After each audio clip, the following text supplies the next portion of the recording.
It's Monday the 27th of February. Welcome to night 2 of our 3 evenings of debate and discussion for the 2017 Student Union elections.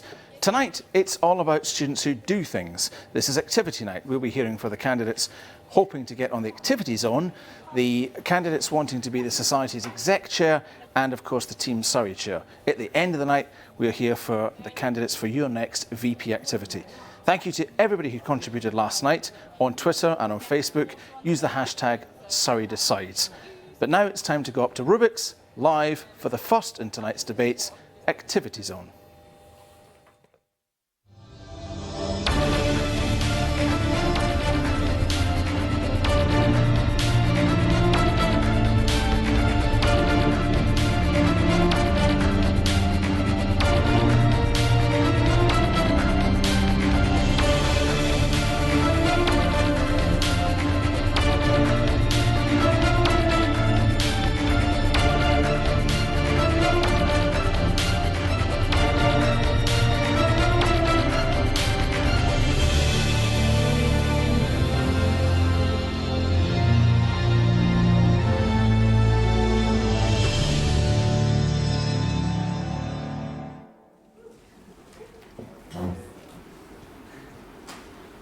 Ladies and gentlemen, chairing the debate for the Activity Zone, please welcome Emily Harvey.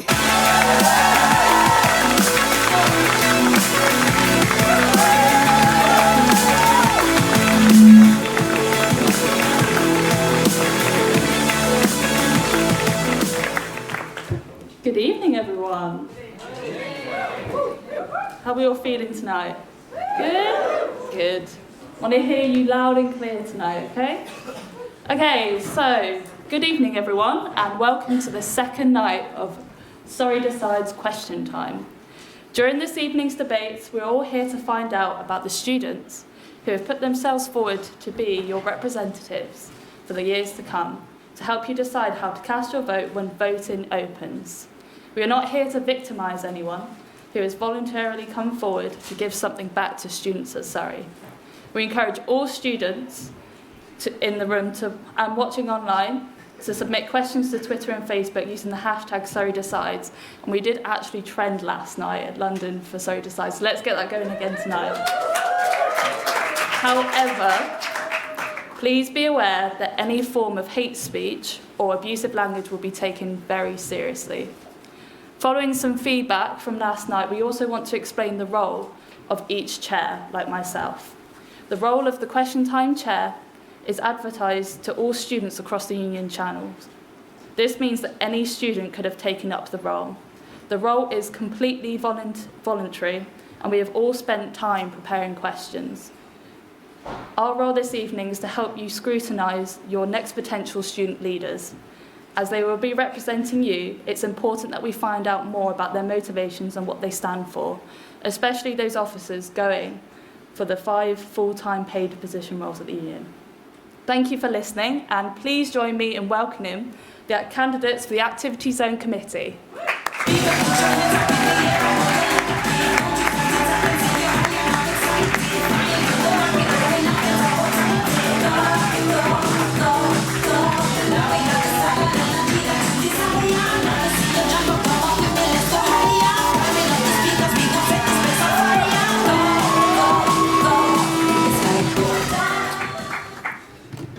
Everyone okay? Everyone sat in the right seats? Yeah. Great start. Okay, so each candidate was asked in advance a question which they were asked to prepare for before tonight. So that question was, how would you work as part of the zone to make sure all students can take part in an activity outside of their studies? Okay, so everyone will get a chance to answer this question, and I'm going to start from my left with Ollie. Okay, so first of all, I believe that we need to continue campaigns that we've done this year, such as This Girl Can and Bucks' campaign with Take a Stand. They've been really good this year and they definitely need to be continued. I also think we need to think about what constitutes activity for students. I think no longer is it now becoming something that the university offers, but I believe it's what students are doing, whether or not it's been offered by a university. So then we need to encompass more of what they're doing outside of what possibly the university offers. And thirdly, I think we need to identify those students who do need to be sort of involved more. I specifically want to look at postgrads or mature students, students doing a master's degree, who possibly can't spend the whole of their Wednesday committed and giving it all up when they've got work to do. In addition, students such as nurses, a lot of their work is completely disjointed, to say for myself, and I know this can be a big problem for them when they want to engage in university activity. I've spoken to some of my friends who are nurses and they do healthcare degrees, and they reckon there's approximately about 750 students on healthcare degrees. And they personally don't feel quite as connected to activity as they used to. And if you want to include students, we have to look at and identify students who really need it more. So personally, it's going to be postgrads and it's going to be nurses. Okay, thank you, Ollie. Natalie? Yes. As a course rep, I highly value student satisfaction. Therefore, I would work with the zone to allow students to voice their feedback, both positive and negative, to help improve their activities. If I were to work with the zone, I would like to improve the promotion of sports and societies here at Surrey, to make sure they're advertised widely throughout the campus and are accessible. Social media aspects, such as online polls and Facebook groups, are effective. However, I believe that word of mouth is the best way to communicate enthusiasm for the activities. I would help promote the value of developing a range of skills and attributes that are important to graduates' future job prospects. There's a wide body of evidence to show a direct correlation between students who engage in extracurricular activities and those who achieve higher grades. Therefore, it is essential to offer all students the opportunity to participate in activities, and offering a wide choice can engage the higher number of students. Activities should promote the inclusion of all students to make everyone feel welcome and excited about the opportunities provided at our university. Thank you, Natalie. And now Matt. So, speaking from personal experience as someone who's both the president of a society and a sports club this year, I really know that academic studies can get in the way for certain people. So at the beginning of the year, everyone's really excited. Everyone really wants to get out. You know, everyone comes to Freshers Fair. They come out, you have a go, you meet everyone, and you start to get a really nice group together. Then, as the term goes on, you have more activities which get in the way. So you have studies, you have your academic studies, more stress, deadlines come in, and that's really tough. And I think that actually, as I mentioned in our manifesto, we really need to change how our committees are trained. We need to add some more resources to cover some more topics, things like how to increase your society profile, how to retain members a little bit more, and also how to run sessions which are really accessible for everyone. So again, as Ollie touched on, This Girl Can campaign, that was a really fantastic idea because it really did highlight that not all students can actually go out and can freely take part in any activity which they want to. And particularly the student takeover of SSP was a really, really great idea, actually. And it seemed to work really well. They got a lot of women who actually wouldn't have got that opportunity otherwise. And really, I would like to encourage more of these events. I'd like to support societies which want to put on more of these events to make sure that everyone can actually take part in an activity outside of their academic studies. Thank you, Matt.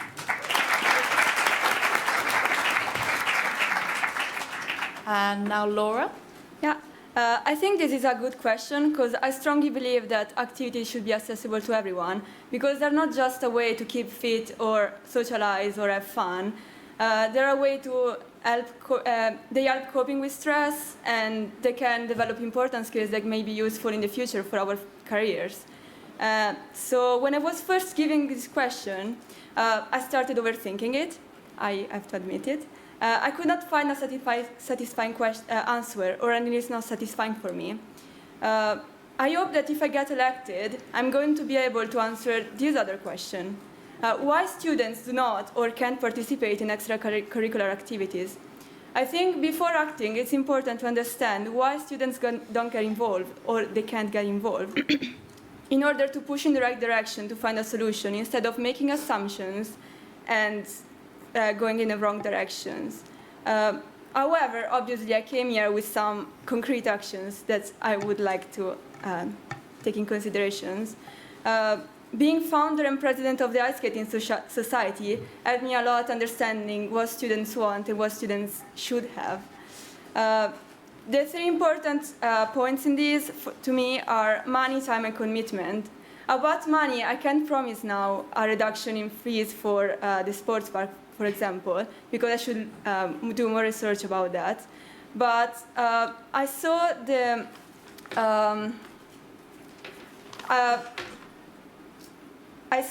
the well-being map a few days ago, and I saw why nobody ever thought about creating an outdoor fitness group, like a free one that everyone can access and just to meet new people and keep fit. About time, I can say that we should cover a wider time spectrum during the week and change time for same events, like not having the same event going on every week at the same time, so that more students have access to it in case they have lectures at that time. And commitment is a big one, because I think some students don't want to commit to a club or a society, so they should have access to try out some sports and societies. And so yeah, this is pretty much all. Thank you. Our team? Yeah, hi everyone. My work to make sure that the Surrey students would be able to take part in multiple events and extracurricular activities is focused on two main parts. I think that the main problem that a lot of students aren't able to participate in activities is promotion. A lot of societies aren't able to promote their events efficiently. So to solve that, I would like to bring back the Surrey Union app and have events in the app so that students would be able to get instant notifications and stuff. Students would all be able to follow their clubs and societies. And I think that would be a really powerful tool. Obviously, we would be using other social media and stuff, but as discussed yesterday, most of them are being saturated by a lot of events and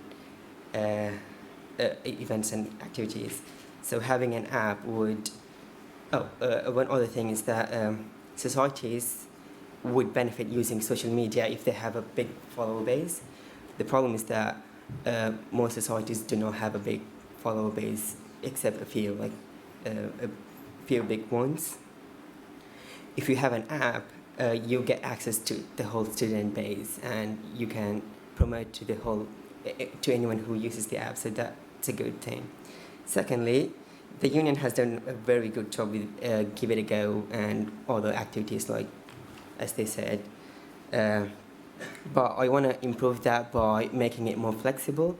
At the moment, Give It a Go is societies has to let them know in advance, and I would like to make it so that people and societies and individuals can come to the union and request that any event be created, or they would have to organize it, but we would help promoting it using the app because that's more flexible. And with this, I'm hoping to have these events organized frequently so students would always have something fun to do. So yeah, thank you. Okay, thank you. Claire? Hi everyone, thank you for coming.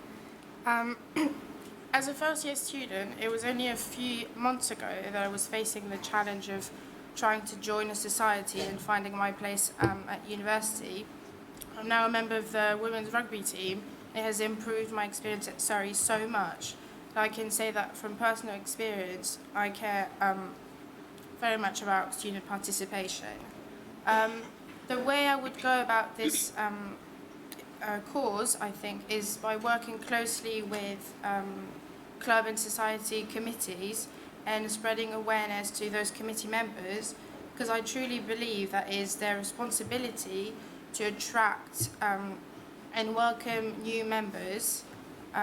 For instance, the play sports schemes, there's only 14 sports clubs out of over 40 that are offering social session weekly. I think the tennis club is a great example. Every Sunday they host a beginner's lesson, and I think it's a great way of attracting potential members, because it just makes the experience of putting yourself out there a bit less daunting. When it comes to societies, I'd like to help them and encourage them hosting open events to give them the opportunity to increase their exposure and showcase what they offer. And like I said in my manifesto, I'd like to organise these events in the front room, because I think it's a great social area on campus that is not used to its full potential.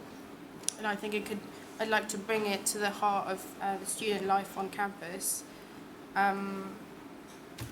And just most importantly, I'd just like to make student participation a priority throughout the year, as opposed to just twice a year at the beginning of each semester with Freshers' Fair and Freshers' Fair, because I think it's a key point in just everyone's time at Surrey. Okay, thank you very much, Claire. And Charlotte. So I think one of the key points of this question is working as a zone. I think with my own determination and commitment and working closely with the VP activity and the rest of the zone, we can ensure that there's something for everyone. There is already a lot available to students, so in my opinion, we need to find out what else it is that people want. Is it more social leagues, more one-off activity days? Is it new clubs and new societies? Or is it that the activities available but not necessarily accessible for all students? One thing I think is really important is that Wednesday afternoons are free from studies and dedicated to sport and societies. I think having allocated time for these activities does encourage more people to take one up. And while this is the case for the majority of students, some people do not have this opportunity. So I think within the union, we need to keep pushing to have Wednesday afternoons off study. Okay, thank you. And last but by no means least, Atifa. Hello everyone, my name is Atifa, and to answer the question, I believe student activities are the heart of student life experience. I believe that all students, including myself, came to university with the hopes of getting involved in as many new activities, forming as many new friendships, and developing new skills. There are many opportunities that can enhance your experience at university, and it all starts with the first step, getting involved. I understand it can be quite scary, but it has to be done by us, by encouraging and inspiring students to get involved in as many activities as possible without any barriers. As part of my role, I will be working closely with the 2 other officers and the VP to bring energy and excitement to campus for everyone to get more involved. I think the most significant time for students to form the university life starts with Freshers' Week. We need to have more fun and interactive activities and events at Freshers' Week. This is an ideal time for us to introduce all the union members to the freshers as well, and also an ideal time for other students from older years to get involved in welcoming our new students. Secondly, as great as Rubix is, and we do love it, we should have more fun, interactive, and fun outdoor events. I think this is the best way for students to interact with each other and talk, because we have a relaxed vibe and it's easy for everyone to talk. But most importantly, I'm aware that there are some great societies out there that are very active and do really put effort into planning their events. But it only pays off if you have as many participants as possible. So I do think we should help societies with their planning and anything that they need and making it easier for them. But also we need to improve our method of advertising. I think we should bring all events together and publicise them all around university at all times. That way we have everyone know about the available events and thus increasing student participation. Thank you. Round of applause for all of our candidates for their first question. Okay. For those who may be a little bit confused by how the Activity Zone Committee works, when you go to vote, which will open on Tuesday at midnight, Tuesday, Wednesday, you'll be voting for the top 3 candidates, because the exec positions are filled by the Team Surrey chair and the Society's exec chair, which we'll hear from later. So, following on from that, I'm now going to ask you some questions on your manifestos, and if possible, keep it as brief as possible, because there are quite a lot of you, and in order for you to be able to sell yourself, you obviously want more questions. So let's start with Natalie. So on your manifesto, you talk a lot about societies, but nothing really about another part of activity, which is sports. Why didn't you run for Society's Exec Chair if Societies is your only focus? And how will you represent a student that just wants to do sports? I'm quite a creative individual, so all the societies I do are theatre and music and choir, etc. And I've got a lot of friends, I've spoken to a lot of my friends who are in the sports societies, and they've told me things they would like to improve and different aspects and different ways we can help that, be that through more advertising, or someone suggested to me that we had a suggestions box in each society and sport team. So anyone who has an issue, they can put that forward and we can solve that for them. And another reason why I didn't write that much about sports, because I'm a sporty person, but I'm not actually involved in any of the sport activities at Surrey, purely because every single day of the week, I do other societies, so I can't fit that in, unfortunately. But hopefully, another of my goals is to manage timetabling, so possibly meet with all the societies and the sports and get an opinion for the students of who does what sport when and which societies, to see if we can solve this, because netball's Monday and Thursday, I think, which is the same days as musical theatre, so I can't do both, which is a bit of a shame, because I know quite a lot of students who want to do both at the same time, just an example, but I think that's why. Yeah, okay, thank you. Round of applause for Natalie. Okay, let's move to your right, to Matt.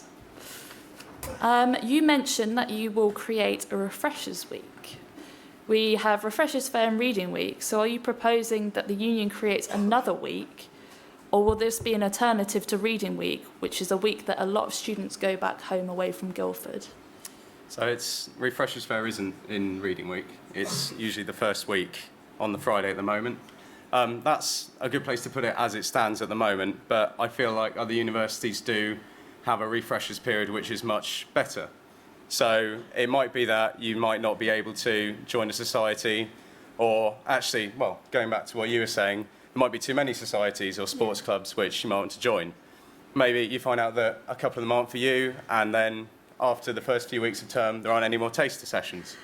So actually, I feel like centrally organising taster sessions, centrally organising things which are, well, maybe not actually that well advertised at the moment, but actually putting together a single Refreshers Week and having one whole name which you put things under means that people don't have to go up and talk to every single society which they might be interested in at Refreshers Fair, which again is actually during teaching hours, so not everyone can come to it.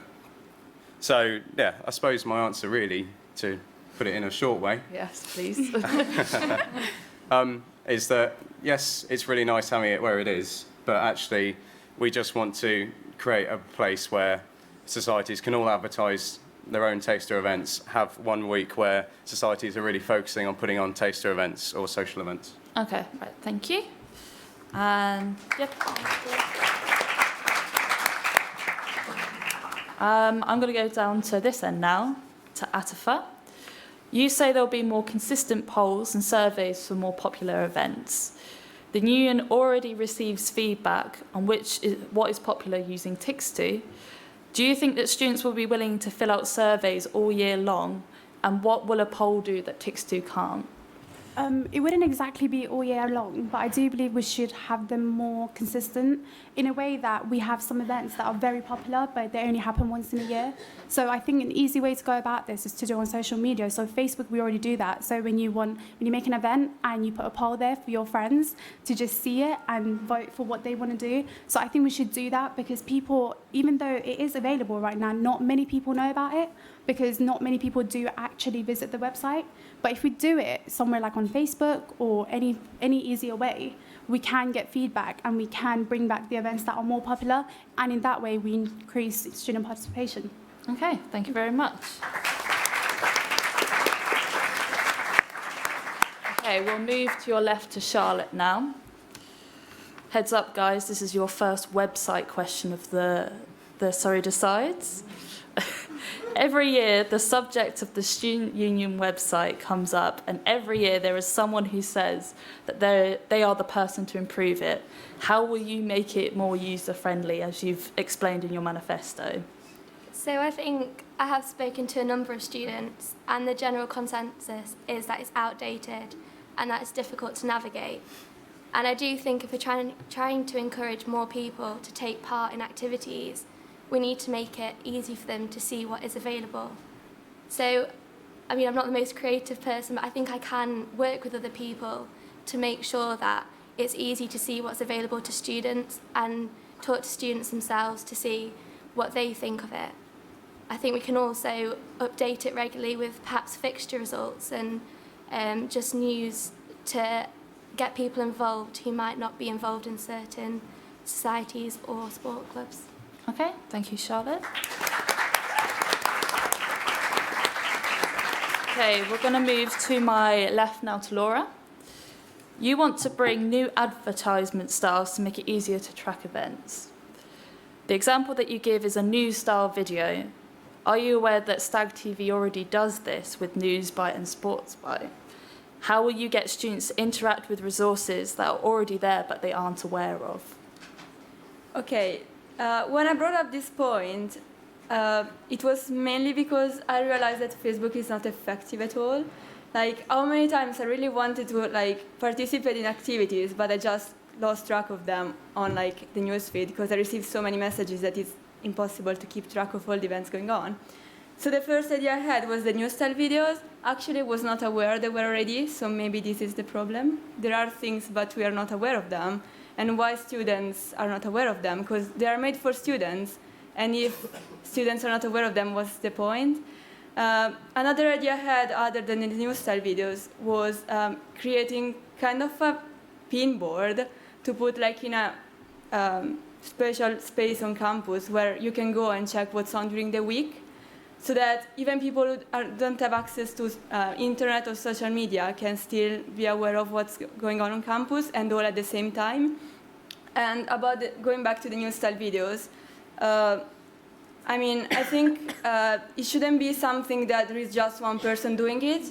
Maybe societies and clubs can join the videos and make videos with creating a tester of what's going on in the event, because sometimes the title of the event, it's a bit tricky. You don't really know what's going on, so you don't go because you don't want surprise kind of thing. Okay. So yeah. Okay, thank you, Laura. Okay, let's go back over this side to Claire. So you want to encourage more sports clubs and societies to host more open events in the front room, which is, of course, making good use of union space. However, with the current frequency of the use of the front room, it gets trashed every week by societies and clubs. Where am I, sorry? Holding social events. How will you make sure that this space is respected better? Well, that wasn't expected.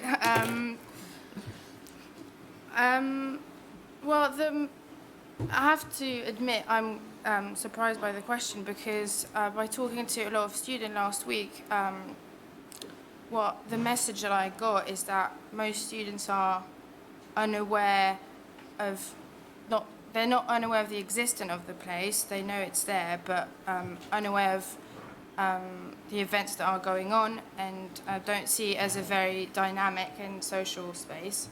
So I don't think it's put to its it's used to its full potential. I think that that's what we're here for, committee members, to look after the union's facilities and uni facilities, and if we say that we want to encourage to host events, we then have to take the responsibility for the consequences. So can truly say that I'm dedicated to offering and organising the opportunity for students to participate, so that would involve events, but that also means dedicating myself to looking after and taking the responsibility for the consequences of these events. So that's Okay. Thank you very much. Okay. Ollie, you say, I am experienced with being on a committee and hold a strong position to support committee members of any club or society. What position is it that you hold again, sorry? So I am first team captain of the hockey club. Okay, so if the fixture sec for netball can't find an umpire for their very important game on Wednesday, what are you going to do with your wealth of knowledge on a committee that she hasn't already done herself? Good question. So, I know from having to engage with the umpires for hockey that a lot of them live very locally. In fact, some of them actually work at the sports park. And I believe there's an opportunity there to really open up not only viewing hockey umpires that work at sports park or work in the local area, but then other sports as well, like netball or like any other football for referees that work in the local area and possibly even work at the sports park. I know that's definitely an example that's helped us this year. Other than that, when the possibly the existing umpires that are there, I know it's the same in my case that the umpires that we use have a range of contacts, usually within a local area. And I know if this is a similar netball, it would be the same. You could get a local contact from the same umpire. And if it is within a certain area, not only could you encourage them to come for that particular game, but then possibly look at a career in Guildford, around the university or at the sports park possibly. Okay. Netball umpiring doesn't pay that much, just to let you know. So I don't think they'd move to Guildford for it. Thank you, Ollie. And last question. Hatim, your first point on your manifesto is that you want to make it easier for new clubs and societies to start up. 17 clubs and societies are going dormant this year because they didn't book an AGM. Are there just too many societies and clubs on campus now? Right. So like, I don't know if students want to like start a new society, then I would support that. Mm-hmm. But societies going dormant is a separate issue, and I believe that the main reason is lack of interest in societies, or like lack of promotion, or people not getting to know it more. Mm-hmm. If students get to know the societies more, they would be more active in it and help maintain the society. Mm-hmm. So I don't think that there are too many societies at the moment, and obviously helping new societies come up would be good. Okay, thank you very much. Okay, we've got time for just one question from the floor. So does anyone have a question? John? Hand in the distance there, Leonie. Hi guys. Oh. Hello. Okay. Well, first, would you like to introduce yourself? Hi guys. I'm Josh. I can see you. I'm on the activity zone this year. Woo! Hey zone. To be in this role, you have to be quite energetic and enthusiastic. We have to do lots of cringy things. I was once 11 minutes late to a meeting, and I had to do 50 burpees and 30 star jumps. So, going on that premise, I would like all of you to show me why you are the most exciting and lively and energetic and cringy candidate.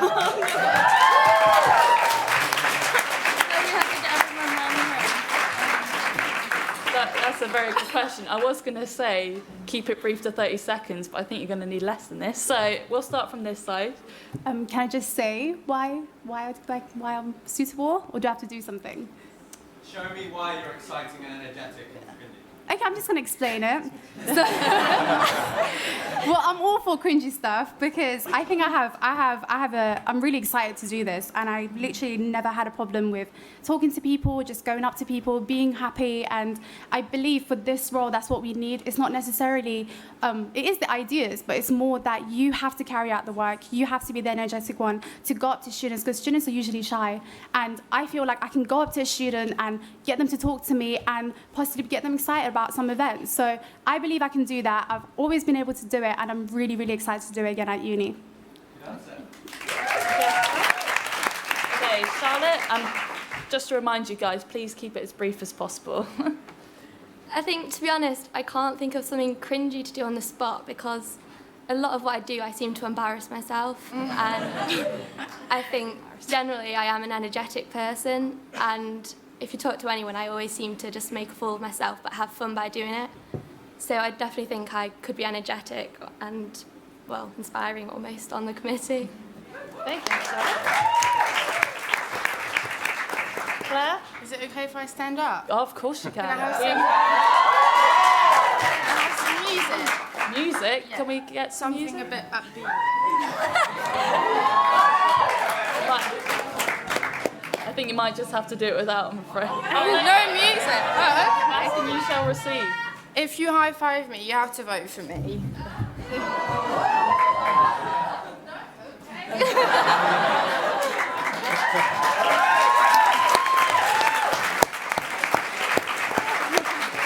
Okay. So whilst Claire's high-fiving everyone, So I don't know how to top that one, but I feel like I'm an exciting person. Like, yeah, but I don't know about cringy stuff. No one can do that anyway. I don't know. that's fair enough, right? Okay, Laura? Well, I would do star jumps, but this morning I fell at ice skating, so I can't. And yeah, I will do them at some point. If you come to cheerleading practice, I can show star jumps.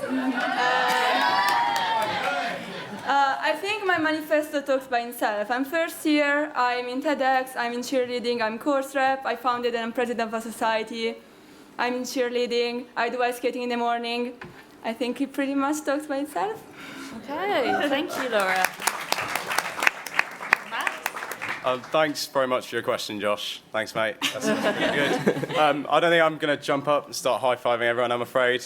But what I will say, I am really excited about activities at Surrey. I'm in my second year, so I had plenty of time to get really excited about the union. Get really excited about this great night, this great process, right? No, you're... That's cringe. So yeah, that's your dose of cringe. So there you go. Okay, Natalie? If you know me, which most of you don't actually, but I'm very quite mad. I'm really enthusiastic about everything. Ever since I joined the university, I've thrown myself into anything that I can to get involved, which is why I'm here, because people were like, yeah, this is good, you should do it. And I was like, yeah, okay. But I just love this university so much, and I want to just show everyone how good it is and why you should join as much as possible to make the most of it. So that's why. And Ollie? I've been called by many of my friends, or I've been described as a bit of a dad. I mean, that's almost as cringe as you can get, almost, isn't it? Dad jokes. I mean, what does a dad like dab or like what? Dab. I think if you want energy and cringe paired with sort of attention to detail, I think a dad is a pretty good way to go. Thank you, and thanks for the question. Okay, so that's pretty much all that we've got time for. So can we give a round of applause to our candidates for the activity zone committee? And please stick around for the rest of the night. Don't go anywhere. Okay?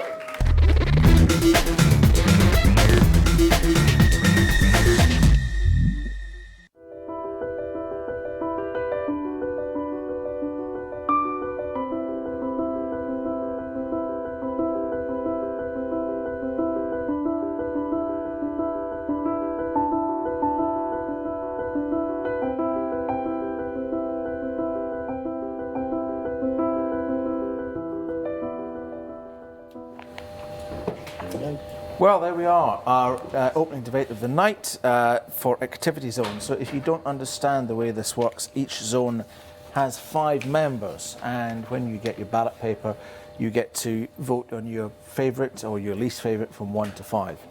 And in each zone, the top 2 candidates get a position on the Exec committee, apart from activity zone. On this zone, there are only 3 spaces because the 2 Exec places are taken up by the Team Surrey chair and the Society's Exec chair, who we'll be hearing from later on. So we had quite I was going to say lively debate there, but it got going towards the end there. But we had lots of discussion there, you know, for students who are looking for 3 places on the activity zone. So I'm joined tonight by former President and Union Trustee Hash, Leader of Guildford Borough Council, Paul Spinner, Dame Shirley Price, University of Surrey, and Professor Harry Ap Rees, again from the University of Surrey. And Becky, come on, move up. Becky. Move up a little bit. Thank you. Or, there we are.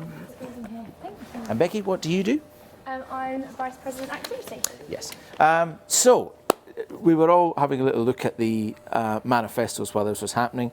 The candidates are told, and we say this every time at the candidate training, to win you have to stand out and you have to make an impression. And I think it's fair to say during that we were willing one of them to break out of the pack. So who did for you? Hash.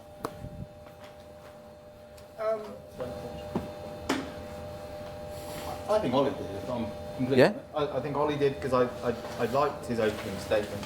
I liked what he was talking about and where he clearly thought about some of the other parts of it, a lot to do with nursing and all those things, which genuinely seem to get forgotten about in the mix. So I actually liked that. That's why I felt he broke out. I felt he broke out because he was not just following the norm. Nursing, interesting point. That was something, Charlotte, I remember we were discussing a few years ago, and I think the rules on that have changed because it was always impossible for a student nurse to become a sabbatical. But that's now no longer the case. But they can now, yes, because of the 5-year rule. But yes, they can. Yeah. Quite happily, they should be joining in, and they do. Yes. As much as they can. Very good. Charlotte, obviously, the viewers at home may not know you're the Warden of Colours, so you have a vested interest in the activity zone. What did you hear tonight that gave you hope and encouragement? Well, I heard something that didn't quite give me hope and encouragement, and that was the reduction in fees for the sports park, as I promised. But we'll see what happens. Yes. I look forward to that. I think there was inclusivity, but what I didn't hear was the word enjoyment and fun. Yes. And to my mind, that's what it's all about, fun and enjoyment. I agree, we have to win for the bucks and be up there, but there are lots of students, it is about joining in and having that fun, and that's what I didn't hear tonight. Everybody was very serious and very earnest. Absolutely. Paul, you're no stranger to people asking to pay less for things and get more. That's very true, Alan. Yes, so you probably have some sympathy with people asking for lower sports park fees? Actually, I have no sympathy whatsoever. Because I think that students really do get a very good deal from the Surrey Sports Park already. It's a phenomenal deal in terms of annual membership, and I wish I could get it too, to be perfectly honest. I'm very impressed by the way that Laura did stand out with her promise, a very bold claim to achieve that. And I think Natalie, the sports person that doesn't do sport, I thought also did a very good job in terms of the way she presented herself. Yeah. But overall, it was a very serious set of presentations. Yes, very earnest. It was like sitting in a library. What was it like upstairs, Becky? I think it was very respectful. Obviously, going first is quite a daunting thing, but I think they did quite well. I'd agree that there wasn't much, I guess, flavour to it, but it was good to hear it from a feedback perspective as well, because they're talking about campaigns that we've worked on this year, and different aspects of activity that we have tried to improve, and seeing how they feel about it all is great. Seeing things they want to continue, seeing things they want to change, which is also great. But I think people upstairs were very polite and very disrespectful, and they're being quite quiet.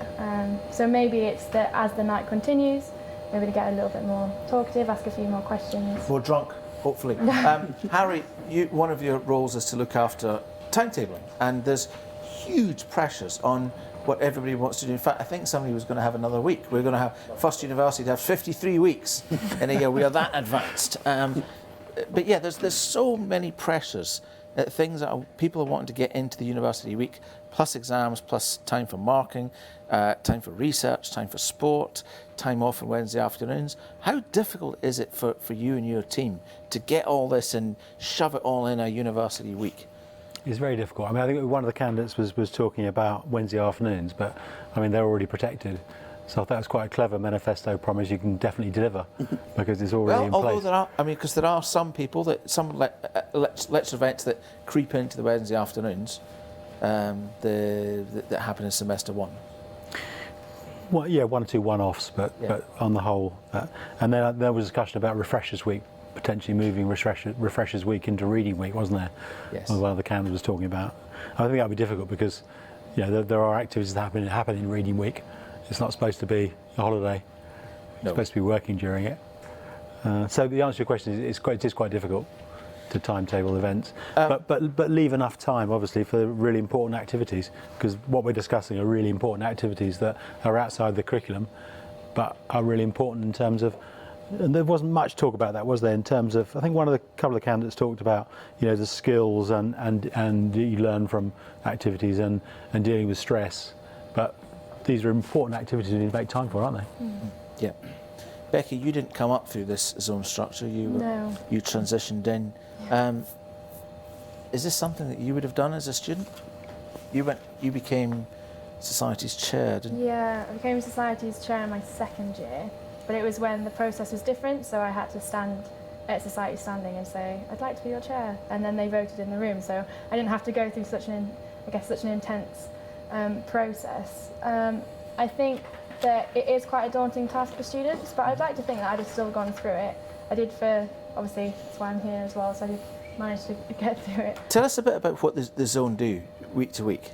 What were these? I mean, some of these are really involved manifestos, and these were big promises, and I think we've got to have a touch of realism here. So what realistic will the activity zone be doing week to week?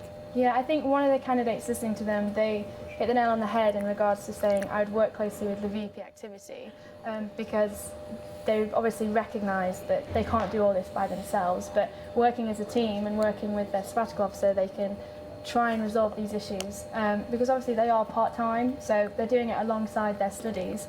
Day to day, obviously, the way I describe it to a lot of them is you get out of it as much as you put into it. So the minimum is obviously the activity zone meetings. If they are willing to or they want to find out more, they can come to Exec, they can help out at Sports and Society Standing, but equally any campaigns that we do, especially this year, the zone has been very involved in helping out, making sure that those events go well, even helping out in regards to sharing things on social media. But with it being obviously a voluntary role, the main thing I'd say is they have the minimum of the zone meetings, but they get more out of it if they put more time into it as well. Shirley, we have Team Surrey Chair coming up.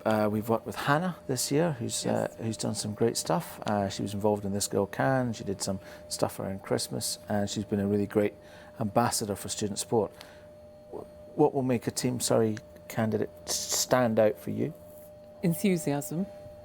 And I think what Becky says, working as a team member, but also leading that team together with the VP.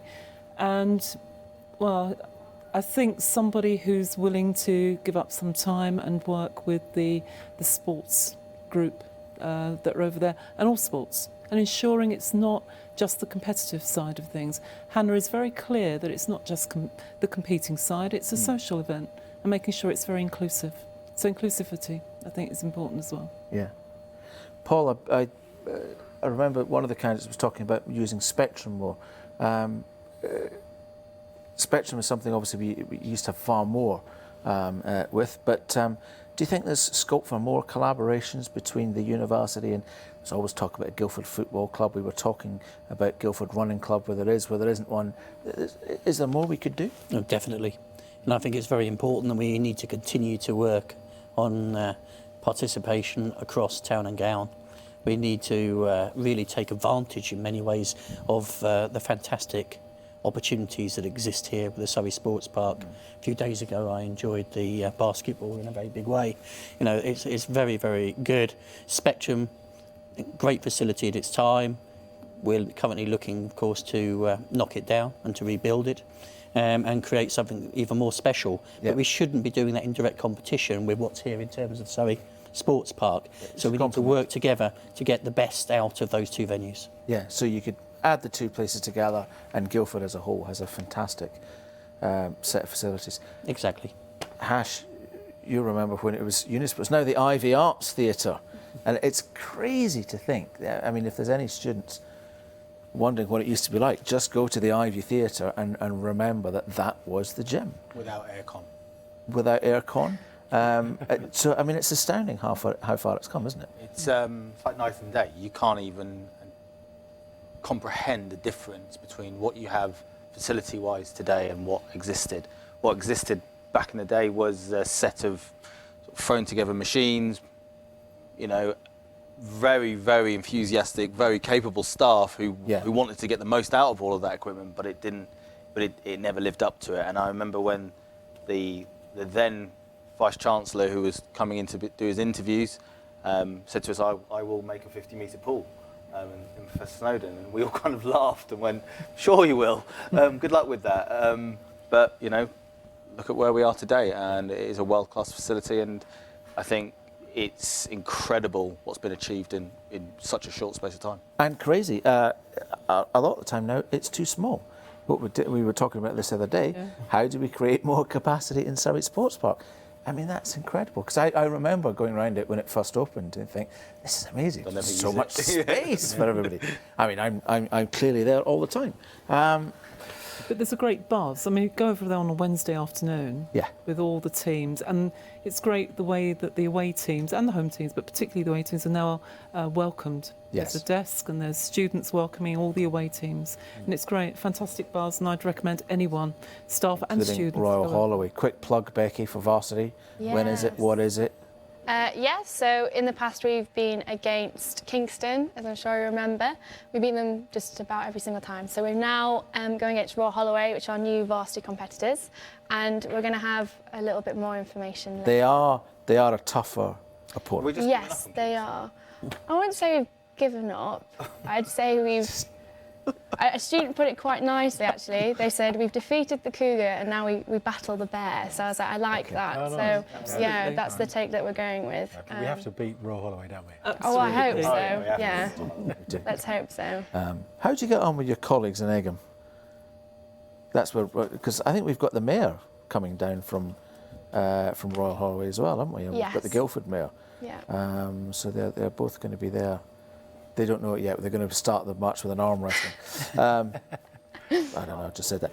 But let's not forget societies as well. Exactly. Can I give a plug for something that's coming up on March the 24th? No.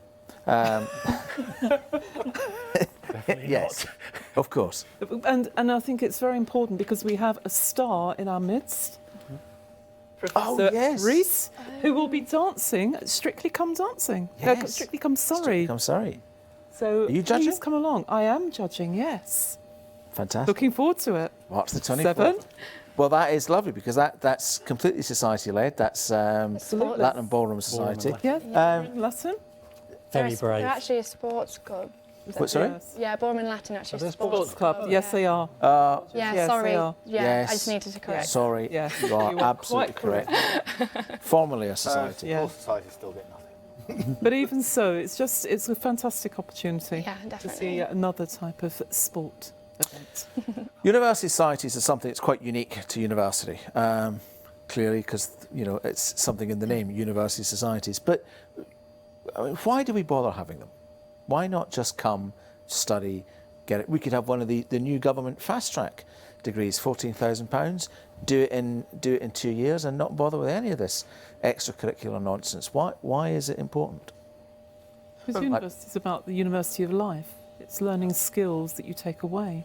So I think all skills, whether it's sports, whatever society, it's all important. It's all encompassing of being here at the university. The overall experience. Yeah, I think it's important as well to remember that when you leave the bubble of university life, if you don't carry on studying, you take with you the passions that you probably had here. So, be that photography, be that sport, but whatever it is, you take that with you. And if you didn't actually ever discover that anyway, you'll never have that. And that is what makes you a human being and what makes you interesting. And in addition to that as well, I know one of the zone officers currently, I was speaking to him about, why he ran and the things that he wants to improve in his year. And when he said to me at the very start of the year, the reason that I'm still at this university is because of my involvement of sports and societies. He says, if I hadn't got involved, I wouldn't have met the people that made me stay here. And he says, it's an incredible university, however, I didn't feel at home. I hadn't found my friendship group. I hadn't found that thing that makes me want to stay here. So societies give that opportunity, and sports clubs, for people to find that friendship group and make the university home for them as well, which is why it's so important that students do get involved, because it's about skills development, it's about networking, it's about having fun, but equally it's about making university home, which is really important. And it really works here at Surrey. I mean, it's one of the big success stories without any question at all. Nobody will be sat there in 10 years' time telling you the story about the exam they sat in. No. They did well. Sorry. And actually, all the candidates today, they were brilliant in the fact that they sat there in front of an audience. Some of them are first years. And I think, they've learnt skills tonight. They were can take those away. confident. They'll remember past experience, no matter what. They'll remember that experience years to come.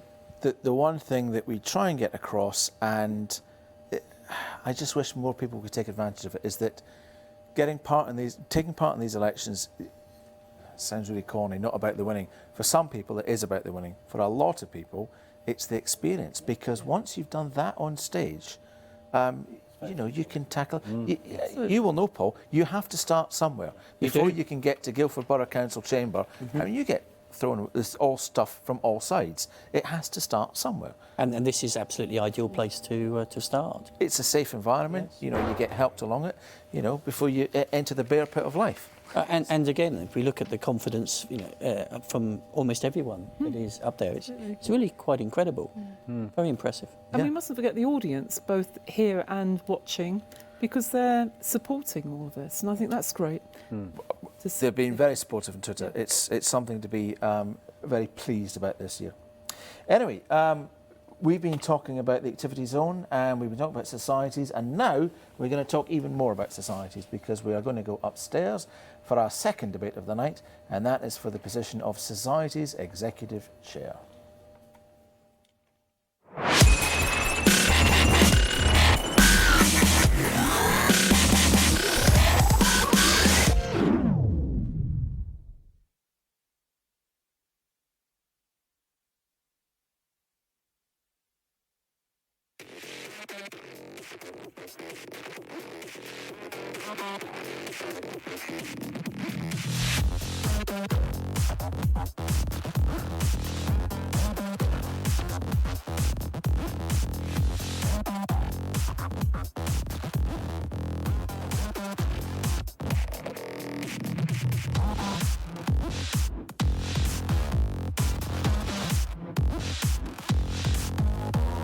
The Students' Union has put together a 6-point manifesto on student housing, and we want you to make your voice heard. Go to ussu.co.uk and add your voice, and we will make sure that those who can make a difference will hear you.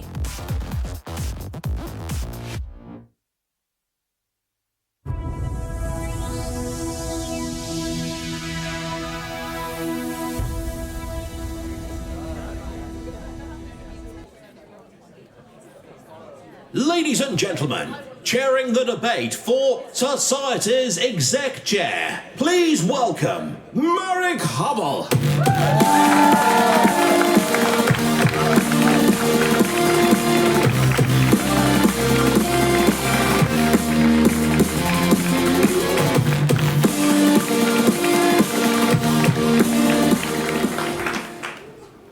Hello everyone. How's everyone tonight? You ready for the societies? Yes. Okay.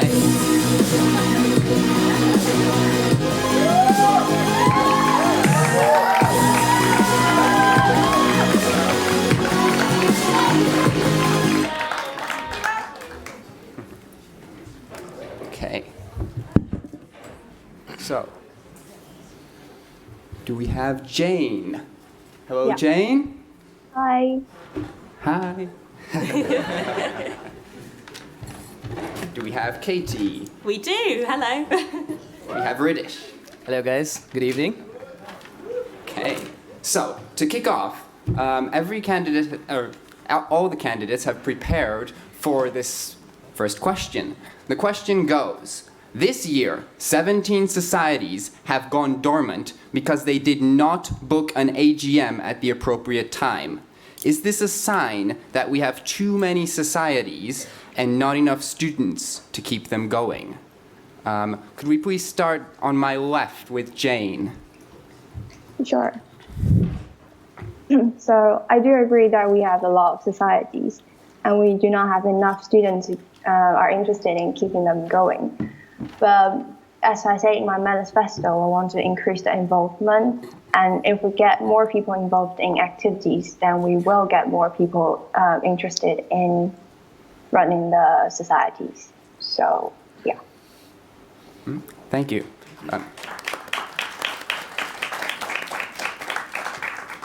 Okay, Katie. Okay, hi everyone. So I want to address the first part of the question to start with. So it talks about societies going dormant because they don't book their AGMs on time. So perhaps that's not an issue of lack of interest. Perhaps it's an issue of how informed the committees are of the importance of AGMs. So as you'll know, if you've been involved in society committees, at an AGM you need at least 10 people present and for the 3 signatory positions to be filled. And this is communicated to societies and when they need to book them via email, but perhaps it isn't communicated strongly enough. So that could be something that we need to work on. And also, obviously, it is the responsibility of the society to do this, but as the activity zone, we are there to support them in this. And then for the second part of the question, yes, we do have a large number of societies. And that is a fantastic thing. It shows that students are involved in the union, that they're engaged, and that's something we should be really, really proud of. But at the same time, we do need to consider the stretch that has on union funds and resources, such as rooms and different spaces where they can conduct their activities.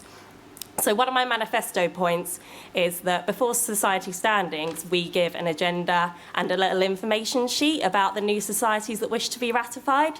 So therefore, the societies can become more prepared to question and discuss these new societies that want to be ratified. Because perhaps if they've got similar ideas to an existing society, they could actually just merge with them, and that actually strengthens the existing society as well. So, yeah, thank you. Thank you. British. Okay, so good evening again. And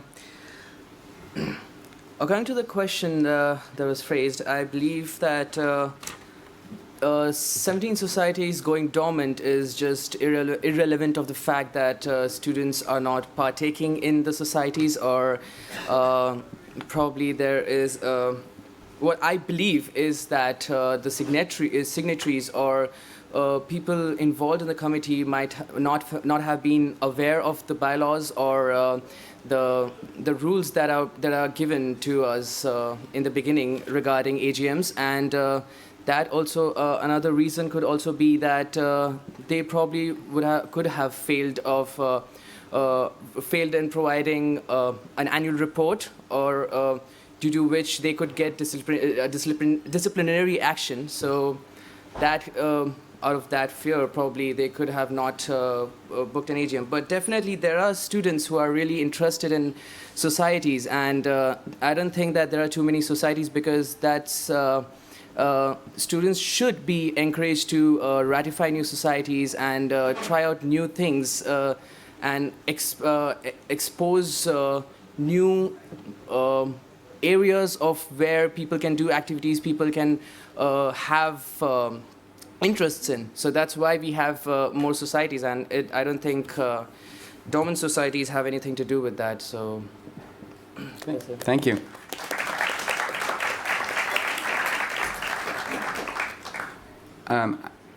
So one thing that was already mentioned was certain limits or limited resources that we have. So one of the limited resources is a fixed budget. So as you may know, all the societies have to share us the same budget. So that means the more societies we ratify, the more that budget is going to be stretched. So the fewer the societies there are, the arguably better they can make themselves. Should we then, or how would you propose to solve this kind of problem? Can we start with Katie? Yes, we can. So obviously it's very difficult, and I know the union has its own clear criteria as to how to allocate funds to societies. I think we need to consider that funds aren't always the most vital thing for a society. Sometimes it might just be space. So I know that Dodgeball are struggling at the moment because they've lost some of their training space, and that can be a vital resource as well. Also, I think we need to consider how societies can fundraise for themselves. So that's actually part of their committee training at the moment.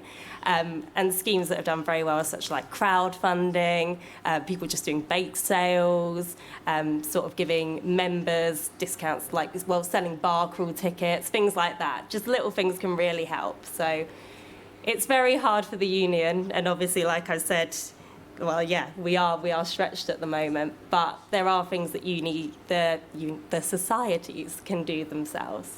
So, yeah. Mm-hmm. Thank you. So how would you propose that you, as a member of the activity zone, could help with this? Well, we need to make sure that the fundraising training is really sinking in deep. And I suppose it sort of links to my manifesto point about the booklet that I want to create that gives more detail of how each of the zones can help societies.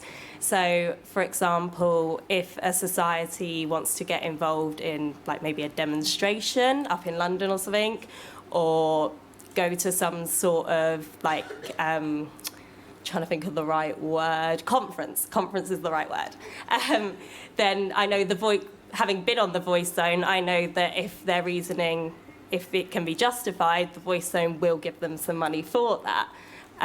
So in my booklet, they would see that these are the different ways they can do it, and obviously we'd have a big focus on fundraising through the community zone. Thank you.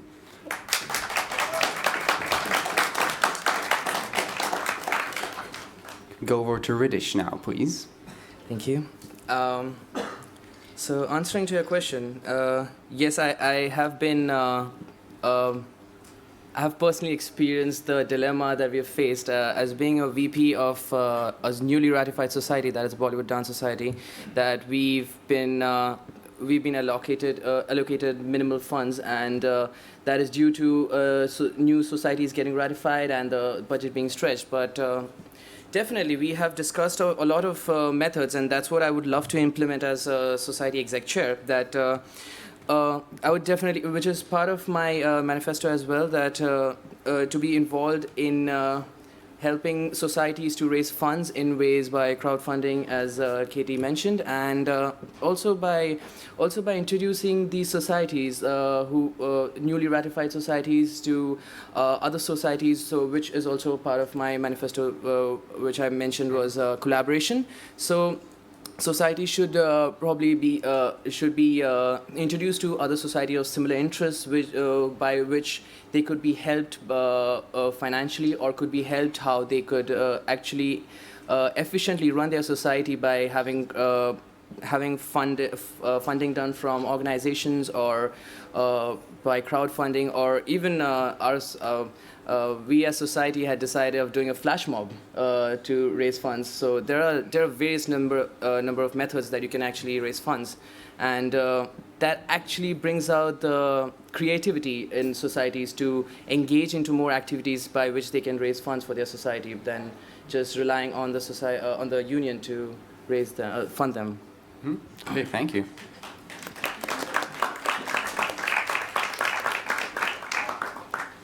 And I would like to go down to Jane. Do you want me to repeat the question? No, it's fine. So, in terms of space, I'm not sure how I can help them for the limited space we have. But then in terms of funding and budget, I agree with the other two candidates that we can help the societies to do fundraising and help them to get more funds and do whatever they are interested in doing. And I think that's it. Thank you. Thank you. Okay. onto the manifestos. So I'm going to start with Ridish this time. So you mentioned that you want to increase engagement and involvement in fundraising. So that was the first point. The second point was inter-society relations that are supposed to be improved. How are you going to improve them? Okay, thank you, Mark, for the question. And answering to your first part of the question, I believe that's what I said in my in the earlier answer as well, that by funding, as a society exec chair, I would really love to get involved into the societies, as mentioned in the student union website as well, that the duty of a society exec chair should also be to converse and to discuss with treasurers of societies about encouraging them encouraging them in society spending, and knowing about their budget plans as well, which in a minor way I could help with by probably by speaking to VP activity and VP support in ways that we could help the societies do funding by themselves instead of relying on the union, or sorry, how exactly are you going to work with the VP? Yeah, I'm going to. The thing is, I had a conversation with the VP activity as well, and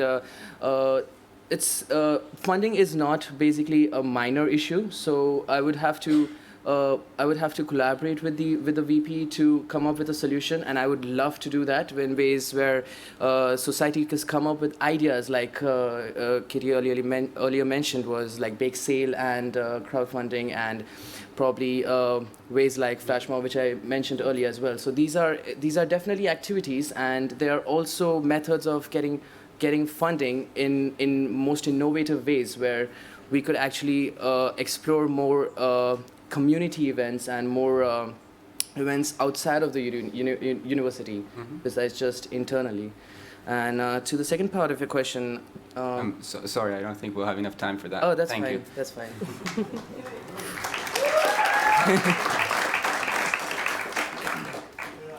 On to Jane. Jane, you mentioned that you want to increase publicity and involvement, but however, you talk about increasing collaboration between societies. How does increasing collaboration between societies increase publicity and involvement of students?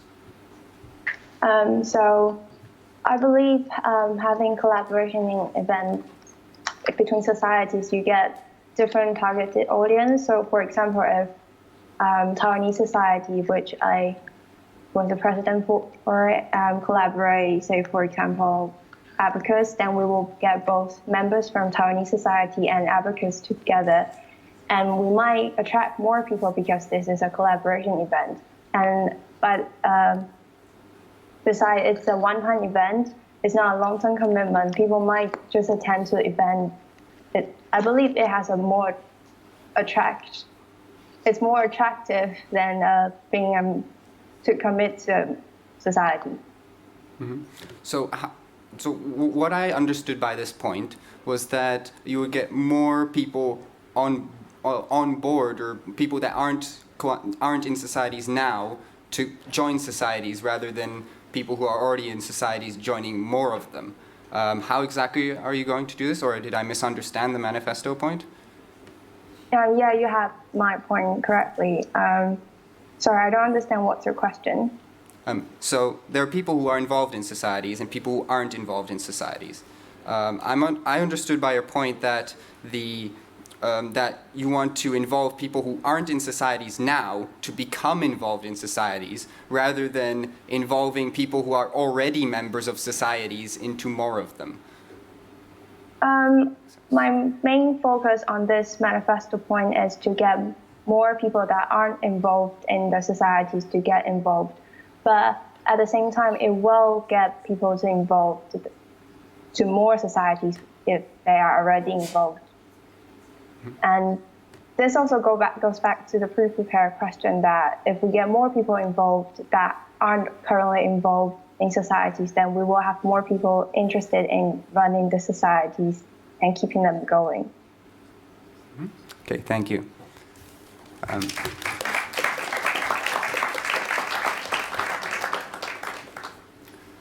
over to Katie. Katie, you mentioned on your first point on your manifesto that you would include key duties of each society member in the society development plan. What exactly do you achieve? What exactly are you trying to achieve by this change? So basically, what I've learned from speaking to people that I know that are part of society committees, it seems that some members feel like they have more work to do than their role would require, or the responsibilities aren't spread evenly enough. And as a result of this, the society as a whole suffers because they aren't able to put on the amazing events and activities that they want because it's one person or a few people trying to juggle things. And I think that's not everyone's fault. Sometimes people might not actually realise, oh wait, this should be my duty. So the idea of this is to make it clear from the beginning that these are the sort of things that each person will be doing so that it's nice and balanced. And then I want them to be able to review it at second semester, be like, so how has this worked out? Is it balanced? Does it work for our society and how it's changed throughout the year? And then I want it to be reflected upon again at the handover with the new committee so that they can say, this is what we did for it, this is what we've learned from it, and actually maybe it could be done better like this, or encourage them to put their own spin on it. But the idea is to sort of take the pressure off the committees, because at the end of the day, they're students just like us. They're trying to juggle jobs, degrees, anything else. So that was the main idea behind it. Okay, thank you. Will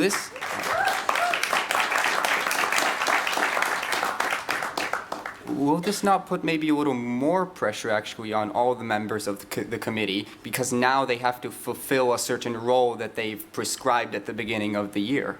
Do you not feel so?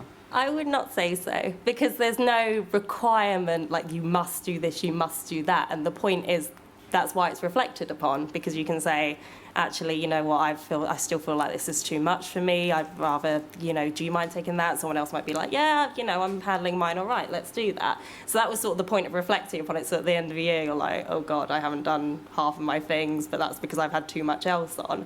So, and because things change throughout the year. So the whole point is that you can adjust it. Okay, thank you. We now have time for one question from the floor. Does anyone have any burning questions? Yes. We have microphone, please. To the back to Joanna. To the back to Joanna, please. Can we get a round of applause? Oh, hello. Leonie, round of applause. Woo! Leonie, sorry. Hi, everyone. So, given the number of societies, a society standing should have over 300 attendees. What will you do to make it more engaging so that more people actually come? Mm-hmm. So,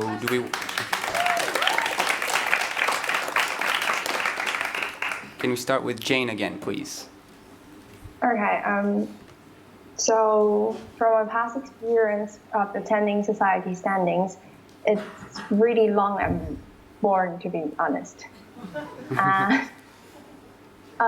We were promised that we will get more refreshing food and drinks at society standings, but it wasn't really done. So I believe there are ways to increase the engagement, but I can't really think of anything on top of my head now. So yeah. Okay, thank you.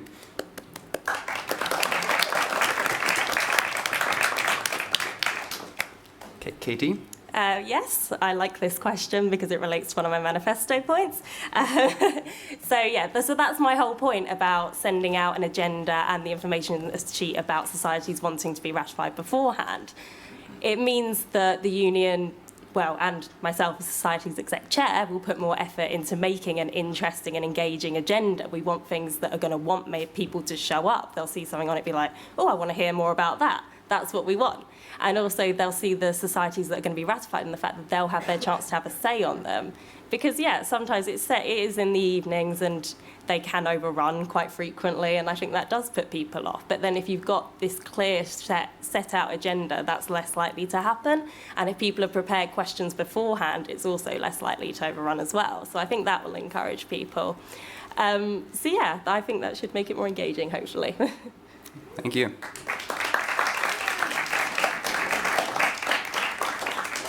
Okay, British, please. Okay, contrary from what I've heard, I think I really like the society standing events. I don't know, it's just me, but I just feel like it's something refreshing from the normal lectures or the activities that I do. But to make it more engaging, I would, on the top of my head, there's one thing which just stood out was having probably something like a contest between societies beforehand, or like really spicing things up by having like who could come first, or perhaps like what is there something interesting that you would like to present? I would like to give chances to the societies to do something interesting if they want to, or promote something in between, which could be something societies could look forward to, and also like obviously there should be like a lot of promotion that should be done, and probably one way would be a newsletter, which I actually had a conversation with our current society executive chair, which also could be a great idea through which we could introduce what the societies are doing, which could engage them to come to society standings and know about more things that are going to happen, and obviously have an agenda which is really, really fascinating to people, and which people haven't heard from elsewhere. Thank you.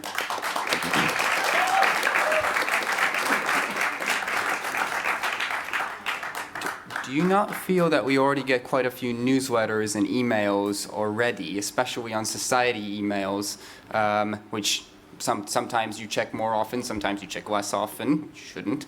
But don't you feel that we already have quite a few emails, and adding extra newsletters is just going to get lost in that kind of flurry of information?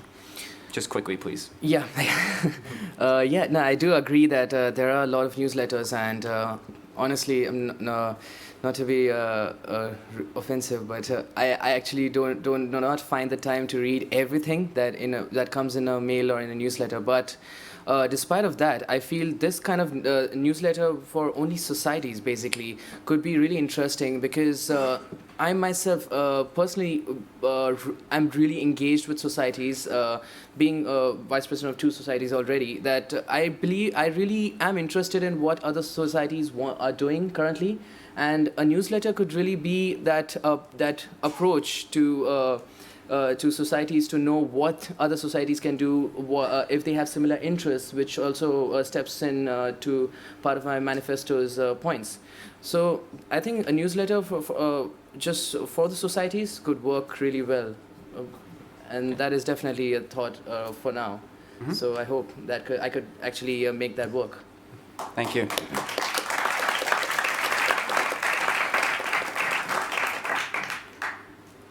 Okay, so I'm going to go to a quick question, and that is if you could name just quickly please, if you could take your pens. Which society do you feel that would need the most help? And just quickly, in 1 or 2 sentences, why you feel that that society specifically would need the most help. Just one, right? Yes, one society.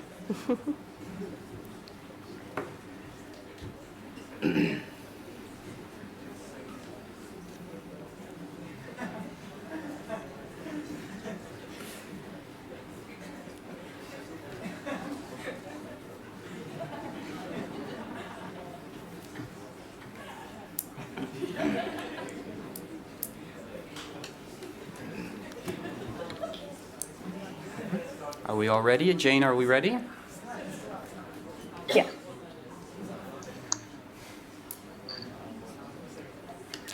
Hello, are we all ready, Jane? Yeah. Yeah, okay.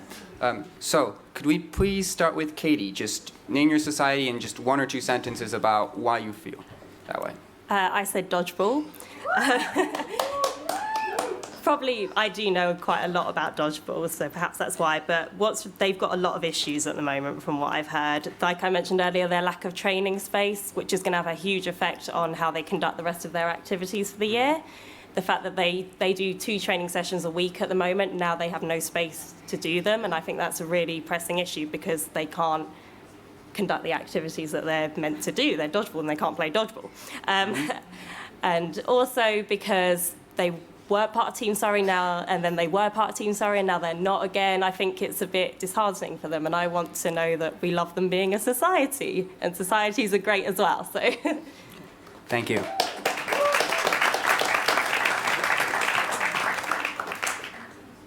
Go over to Jane, please. Okay. So I can't think of any societies on top of my head that need the most help. But from a personal view, I do want to help Tony Society because I know from this year they haven't really do anything this year. So that's my view. Yeah. Thank you.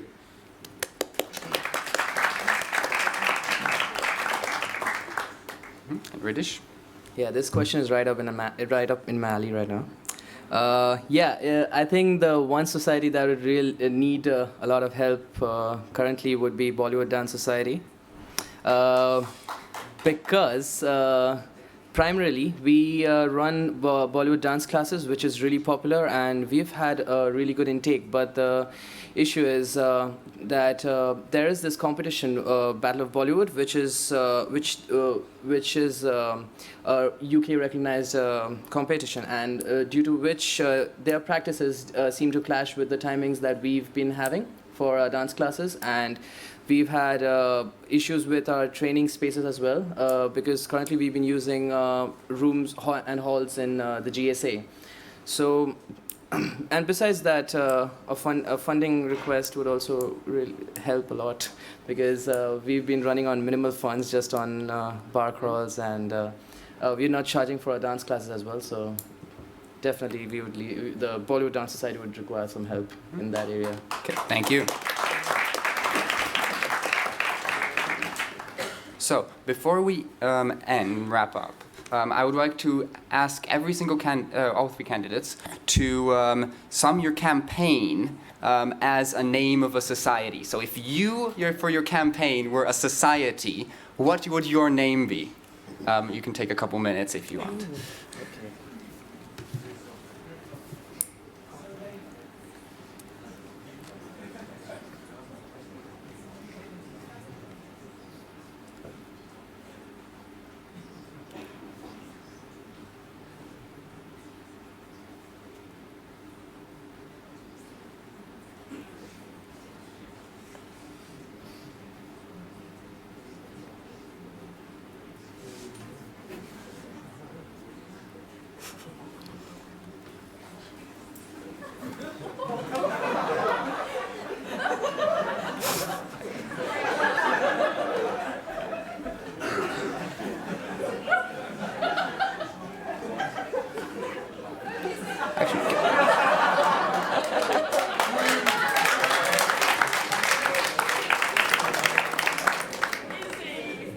You can also tweet your favorite society, #SurreyDecides. Okay, so are we ready, Jane? Are we ready, Jane? Yes? Yeah. Yes, perfect. Okay, can we start with Ridish this time? Okay. On the top of my head, I had some few names for the society, but I think keeping it short and simple, the We Society, or the Collaboration Society. Okay, thank you. Katie? okay, this is really lame, but I said the You Got the Power Society because I love my name. I have to use it. It'd be a shame not to. And it's basically you got the power in this society. You do what you want. It's up to you. Love it. Enjoy it. Be social. Have fun. Enjoy being part of this university. So yeah. Thank you.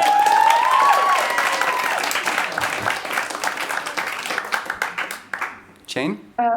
I would say in internet society because I've been running my campaign over the internet, purely because I'm abroad. Yeah, that's it. Okay, thank you. Okay, so unfortunately that's all we have time for. But that's too bad. So please do remember to vote on once the voting opens on Tuesday. So thank you.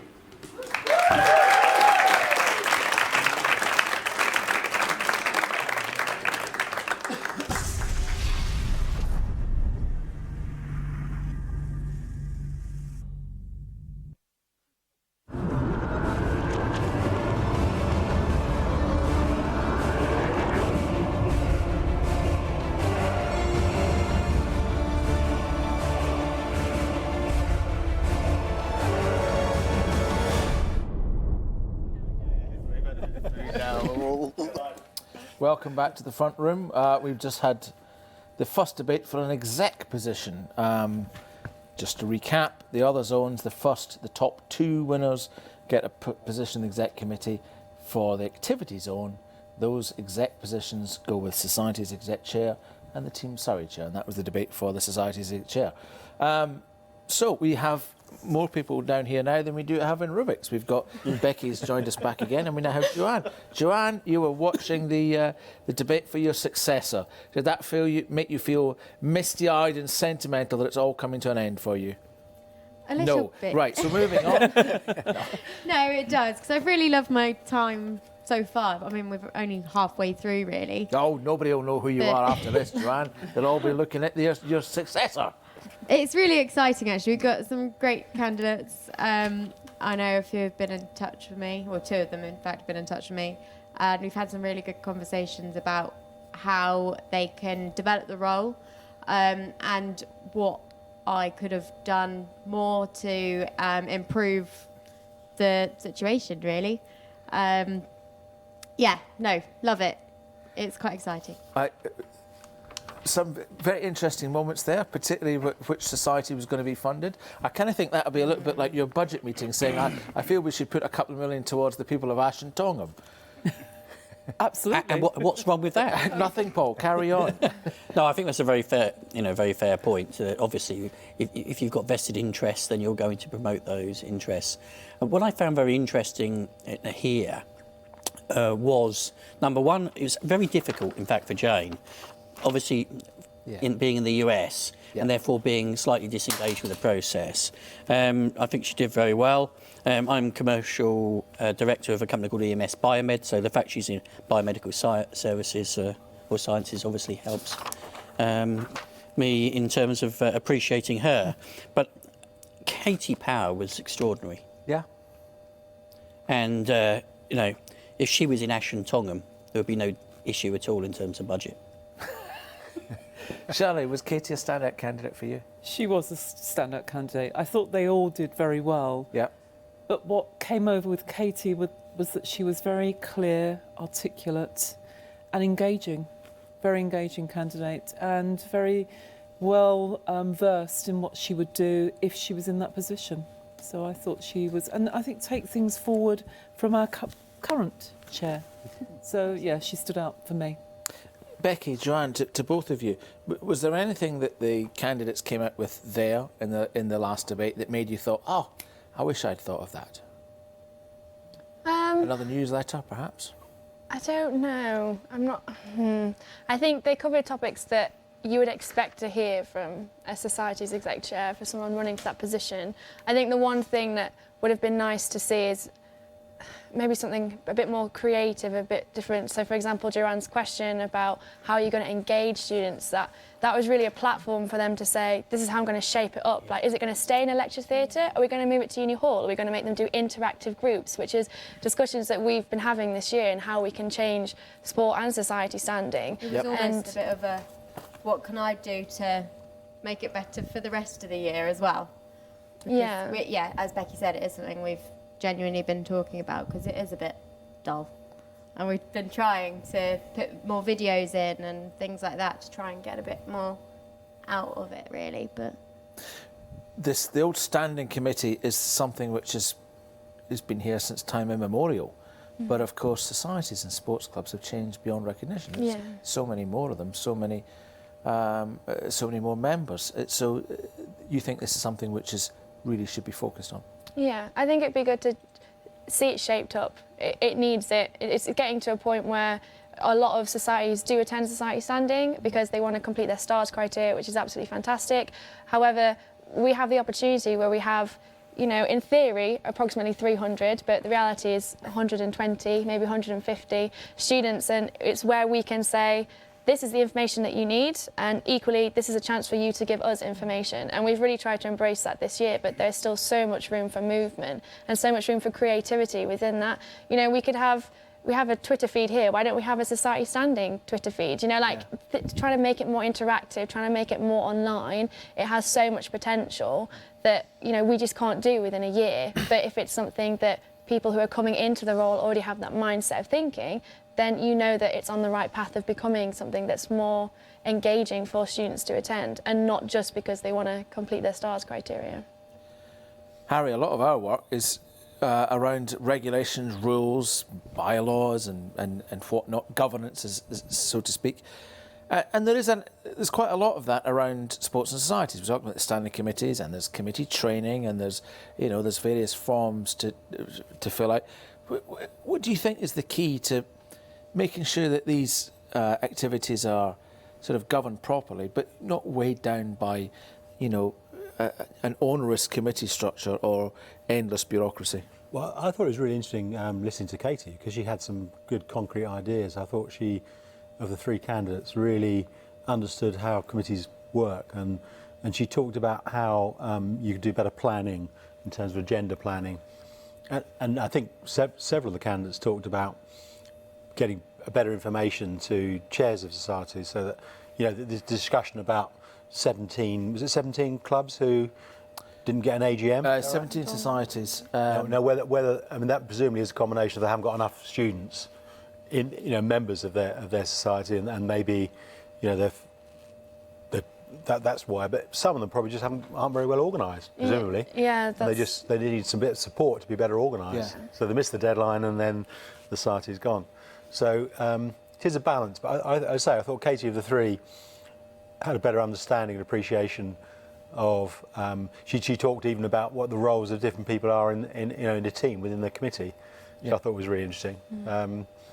Because I'm any group you're in, there are always some people that don't pull their weight. That's sort of that's a lesson of life, isn't it? We all come across.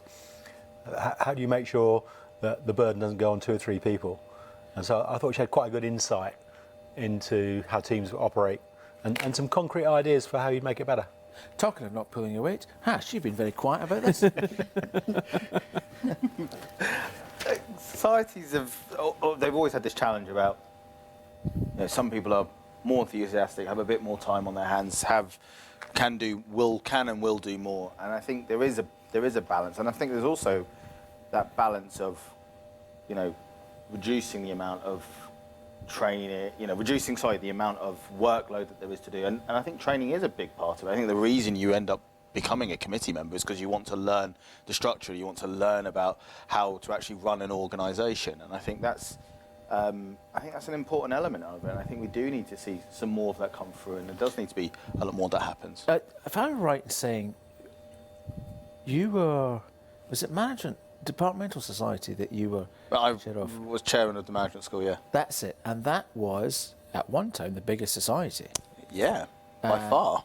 By a long by a long way. Were you not involved in ski club as well? Yeah, which is the second biggest and the best funded. Society, yeah. You have. Yeah. So I mean, what was the key in getting a really big, thriving society? It's a club. You ran it. You ran the club based on what people wanted it to do. So, ski club was not very much about the skiing. No. It was a lot more to do with the enjoyment and the being with your mates, and and it was a lot more about that trip and everything that led up to it. Management school was hugely to do with actually engaging that whole school around what it wanted to achieve and what it wanted to be seen for, and actually branding the whole thing up and making it all stand out something. But the most important thing, the one thing we always fought with in the management school, was about saying, what is the purpose of this? Yep. What do we stand for? Why are we important to your life at the university? And I think that's, if you don't have that sense of purpose, you don't have that role, it's just really easy for it to dwindle away. And I think that has to be renewed and re-looked at every single year, regardless of who you are. We've got Team Surrey Chair coming up next. It's all going to be about sports. Joanne, a lot of people talk about, collaboration between societies and sports clubs. In reality, is this something which is either, is there got any point to it, and B, what's the feasibility on that? Yes, there's definitely a point to it. There's a lot of people who partake in sports clubs and societies, so there's definitely this sort of cross interest. I don't think it happens as much as it should and could, but definitely feasible and something that I'd like to see more of, really. Becky? On that as well, this year one of my manifesto points was to change the STARS criteria, because obviously with the change in zones we're not societies and sports, we are activities. So the STARS criteria was changed to suit all students within all student groups, and part of that was collaboration, not only between societies but between societies and sports clubs.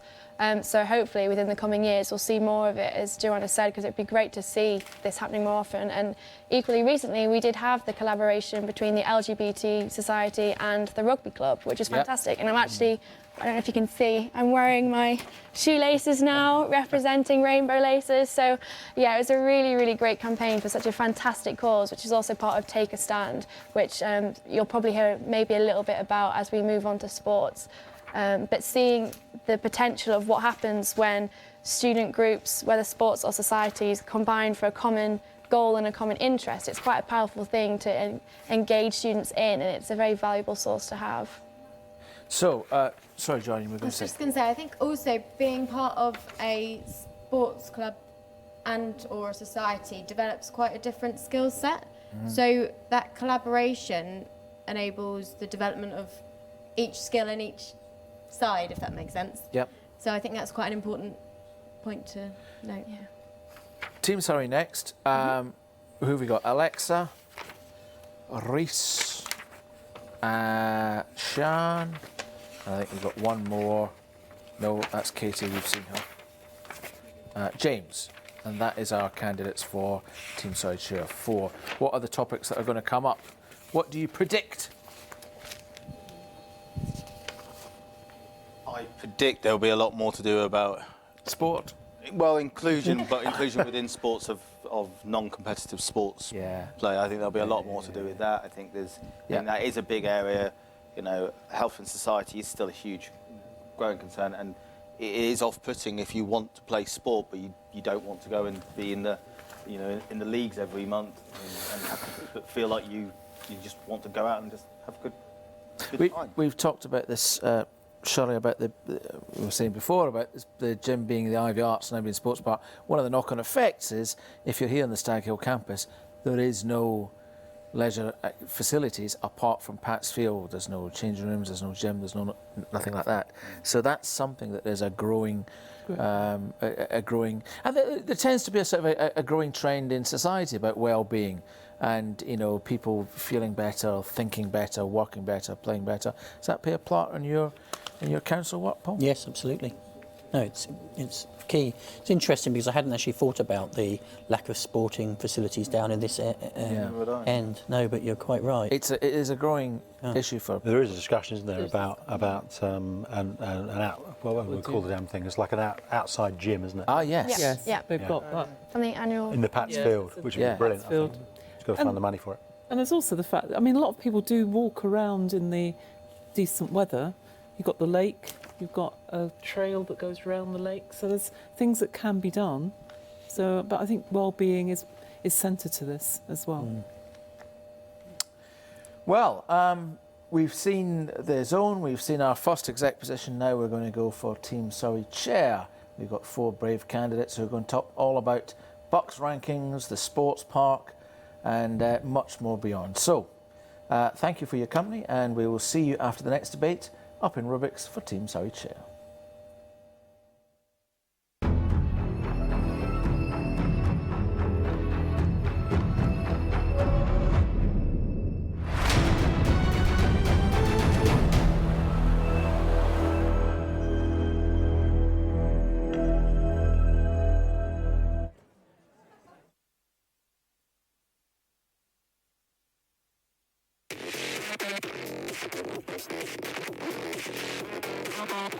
The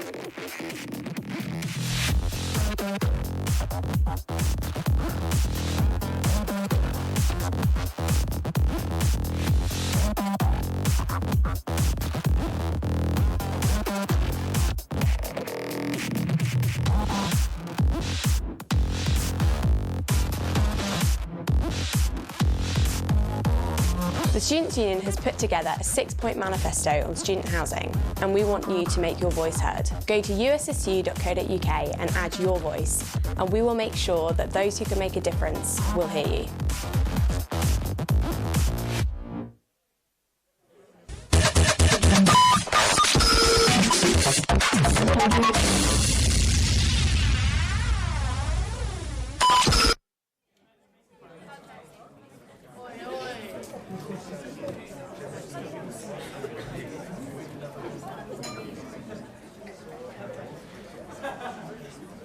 Ladies and gentlemen, chairing the debate for Team Surrey Chair, please welcome Connor Ibbotson.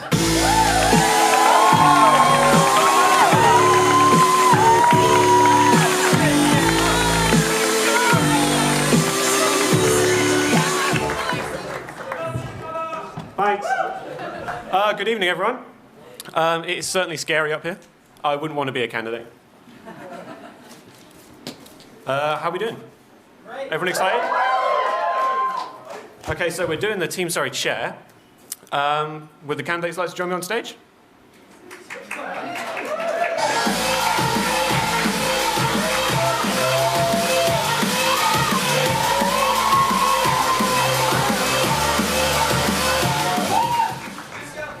We're all sat so far apart. I know. Like, Yeah, unfortunately, we do have 2 no-shows. Reece and James haven't made an appearance. Thanks, Reece and James. You've wasted 50% of my time in writing questions, but that's okay. Now, the candidates did have a prepared question. If you both prepared your answers? Jolly good. Should top teams, such as the Harlequins Rugby, continue to use the sports park, or should this be scrapped in favour of student participation in sport? We'll start with Alexa. Yes. So they should continue to use a sports park. And talking to my friends that play rugby, what some people might not realise is that those players actually come and coach our teams, which is super amazing for them. It means they're getting top-class players, giving them advice, and helping us to develop as Team Surrey. They also only use the bottom grass pitches, which is not such an issue with grass pitches. The main issue with resources is with the Astros and with the arenas. So the other issue would have been the gym, which they used to use a lot, and that was a really big pain in the bottom. But now they've... Sorry. But now they've built their own specific gym that's down the bottom, other bottom. And it's not really an issue anymore. So I feel like if these top teams are giving back to our Team Surrey, then there's no reason they shouldn't be using it. And actually it's something we should be promoting, because having such world-class facilities is a great asset to us, and it only encourages students to come here and to play sport. Thank you.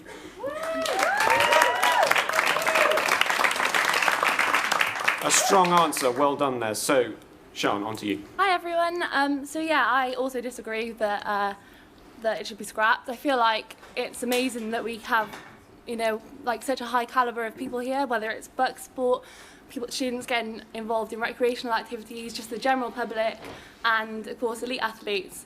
I do feel like although the Harlequins now, like, they train down the bottom in that grey building, it is great, but also we have got other sports like Surrey Storm, Surrey Scorchers, but I feel like we just need to make it a bit more obvious so than when they are training. So like on the Surrey Sports Park website, we need to make that more clear. Like, I went on there the other day to have a look for their training times, and I actually found it really difficult to find them. So if we could just make it a little bit more obvious, then I feel like that would be great.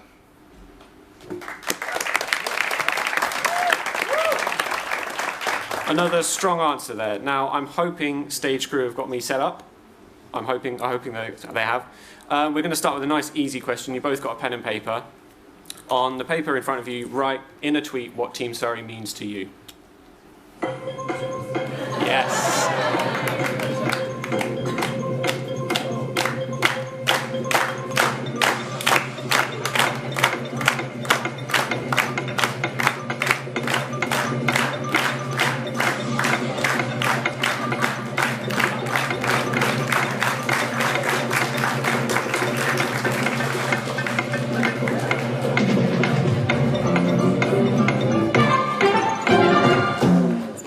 Only seems fair to start with you this time. Okay, so for me, Team Surrey is all about fun and team spirit, but also, in the words of Big Sean, we're here for a good time, not a long time, so we need to get involved.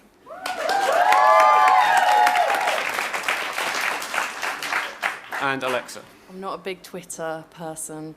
I went for hashtag Surrey not sorry, Team Surrey win, which is quite poor, I'm really sorry. But we do always win varsity, and we are winners. So that's why I went with that one.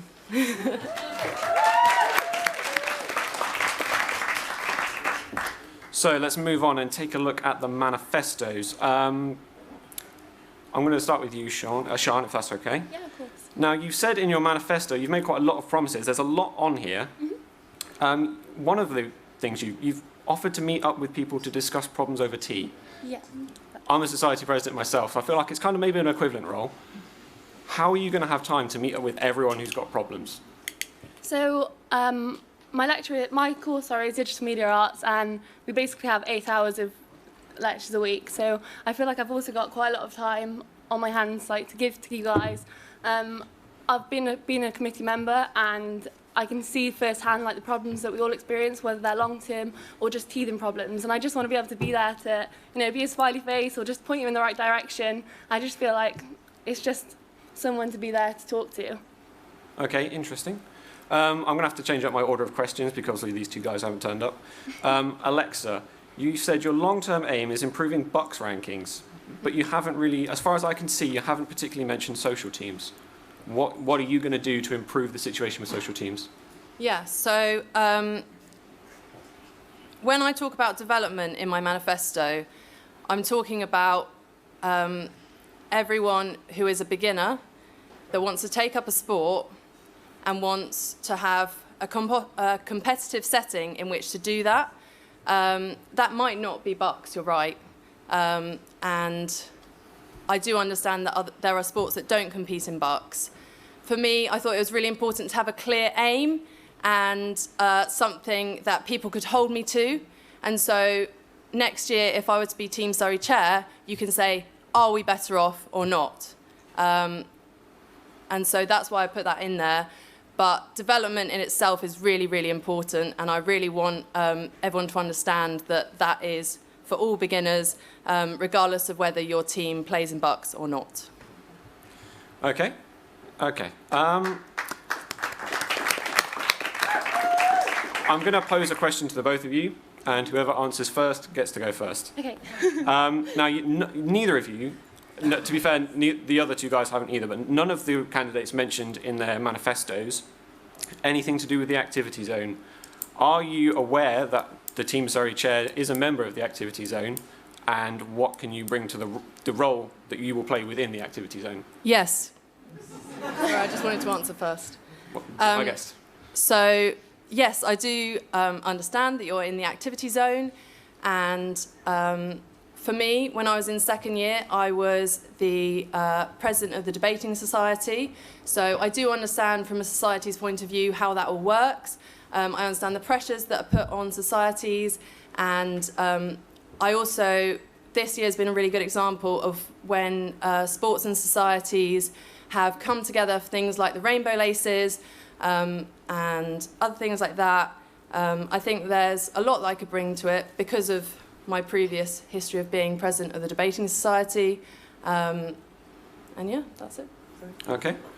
And your response, Sean? Okay, so yeah, I understand completely that we're a part of the activity zone, and I know that there's obviously so much stuff that goes on within that, whether it's sports or societies, but also I think that it's just about like a collaboration between not only activity zone but community zone and the support zone. So like I said before, providing support for societies and sports, and also to work with the community zone to like get sports teams out there and get us involved with the wider community, and also involved with like collaborating with society. So like for dodgeball, I know we're currently a society, we're kind of going between Team Surrey and society, but we work with Boo Ball every year to make this really cool like charity event where it's really fun. So I don't think it's just about activity zone, it's all about sort of collaborating with everyone.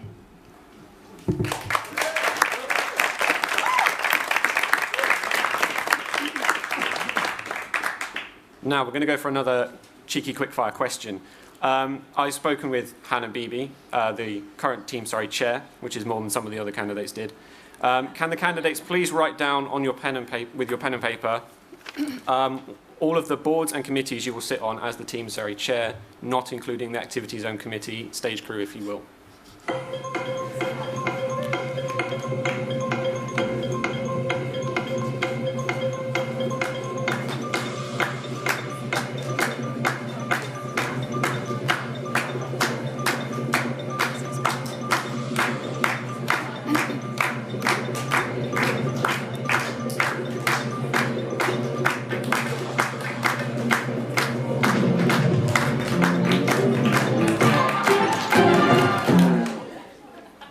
Who wants to go first?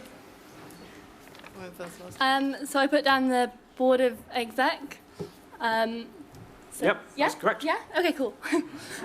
There were 3 correct answers. Oh, sorry. So I put down board of exec, sports standing, I didn't know if that counted, and the Surrey Sports Park. Well, the correct answers were the Transport Committee, the Union Exec, and the Team Surrey Board. So I'll give you 2 out of 3 and 1 out of 3. Well done.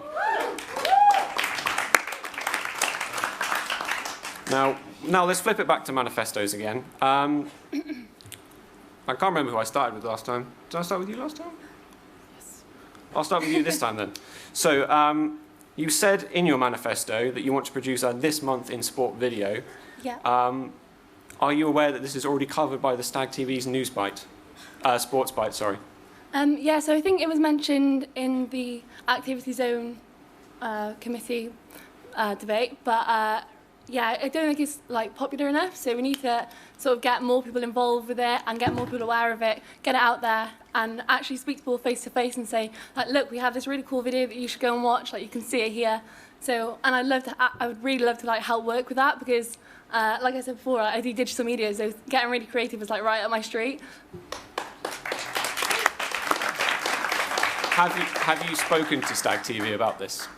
I haven't, because to be honest, I didn't really know enough about it, but I will go now to speak to them. Okay. Would you get them to film it, or would you film it yourself? I'd like to do a bit of both, so maybe I could take the editing side of it, so I could work with them to film it, and then go out and take, like, edit it. I think it'd be really cool. Okay. Now, Alexa, you talk about running more effective training for captains. Why would you keep this training exclusive for captains? Why not the entire committee? And what is wrong with the current training? So, as a captain myself, you have specific captains training and committee meetings and training. For captains, a lot of people don't understand the role, and it's more than just an admin role. You have to make a lot of really important decisions. Some of them are really difficult, and some of them you actually really want support with, in terms of having a Team Surrey chair that will support you when you make those decisions that are hard. When I went to training this year, Hannah did a great job, and I don't want anyone to say that she didn't, but it's not one of her focuses, whereas if I were to be Team Surrey chair, I would really focus on it, because it's such an important time to get all the captains together and to explain the role, because lots of them will be first-time captains, and they need to understand that role, and they also need to be given training in terms of how to deal with conflict and things like this. So that's why I put that in there specifically. Okay. Now, well, unfortunately, my previous question has been made redundant because these two haven't turned up. I was going to ask you who you think your biggest competition is for the role, but... so instead, we're going to go for a question from one of our previous chairs. I'd like you two to ask each other one question. Okay. Who would like to go first? I don't mind going first. So obviously you talk a lot about providing training and stuff for captain's training, but how do you think you can make it a bit more fun? I think that's a really good question. And as someone that's been on a committee before, the way to make things fun, as Josh pointed out at the start, is to make it more interactive. So, you know, it's a sport, everyone's fairly physical. You can do things like on the spot. How long can you hold a plank for? And then whoever wins gets to start off. Yeah. Okay. Okay. And a question. So, Sian, in your manifesto, you make some really, really good points. And there's some really nice things in there. But what is the one thing that, if you were to be elected Team Surrey Chair, at the end of the year, people could say, have you done this? And you could say, quantitatively, yes, I have, or no, I haven't. Okay, so I think for me the most important thing on my manifesto is really developing the relationships between halls of residence. I know we have, obviously, Hazel Farm is really far out, and we have Manor Park, and we're all so I feel like we're all quite separated. So I think really working towards getting people involved in sports and games and coming along to like maybe an active fresh style day at the sports park would be really cool. And we could have maybe a shuttle bus that runs back and forth all day to cater for people on Hazel Farm or people who are commuting. It could come from the station, and I think it would be a really good idea just to get everyone really involved.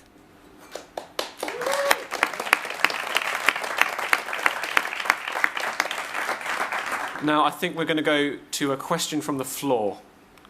Any hands? Any questions at all? I'm going to go with Holly, because you put your hand up first.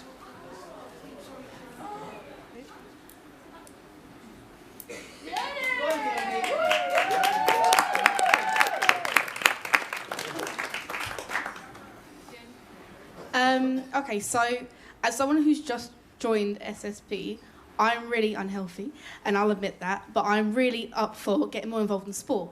How would you get people like me more engaged within those type of sports, considering I don't really play competitively and I can't even hold a plank? Fair enough.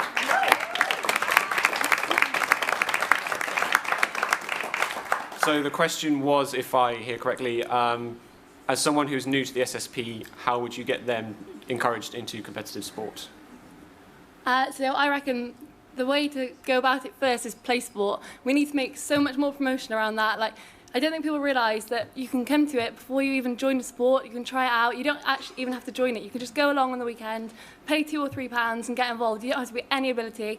And I think it's just such a good way to meet new people and just get stuck in.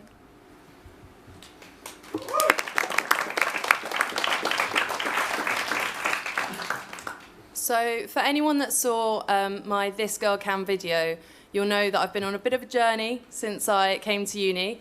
In first year, I had never picked up a squash racket before, and I just thought, I'll go and give it a go. Jumped on court, and I was bad. I was really, really bad. And it was not a Disney moment, you know, where she picks it up and she's just amazing. It worked. But I worked at it, and they had... Squash is a great sport in terms of they had a development squad, and they have really great social sessions which are all about developing players. So it's not just about going and having fun. You're doing that anyway. It's about actually developing you as a player. I then, in my second year, became captain of the development squad, making sure that we were always going out to teams that were kind of the same level, sending out emails to their captains, being like, you know, we're a development squad. We want to have a good game rather than it being too competitive. And now I'm in my final year, I am the first team captain. And that really shows you the progression that you can make if you just go for it. And I would say to anyone, just do it. Just go out there, just pick up that racket, just put on those running shoes, and you will be successful if you try hard and you work hard and you enjoy it at the same time.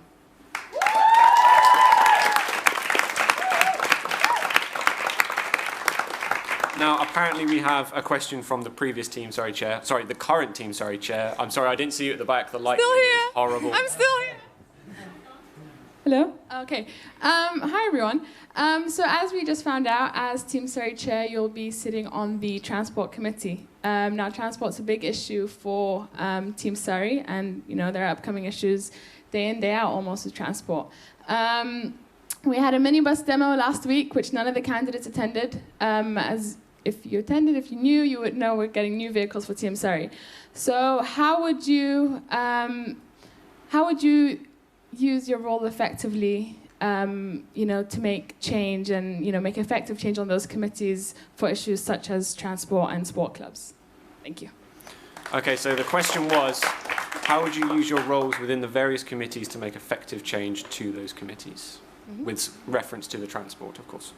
Sorry. Would you like to go first? Yeah.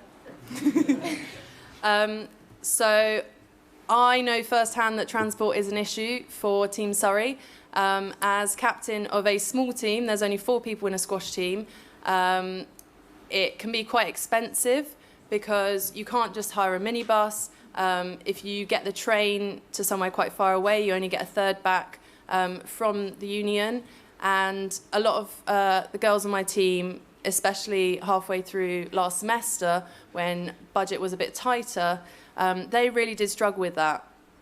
And in terms of helping teams to get out to their away fixtures, I think there's so much more that the university can be doing. I think they do need to review their train fare policy because it is really expensive for teams that are going, especially into London. A lot of the leagues will have London teams as your away games. And so for me, if I were to be Team Surrey Chair, I'd be very much fighting the corner of making it more affordable for students to go to those away games, because at the end of the day, they are representing our university. They're doing a great job, and I really want them to be able to go out there and not have money be an issue for them. So, yeah. In your opinion, should the university or the union pay for those train tickets?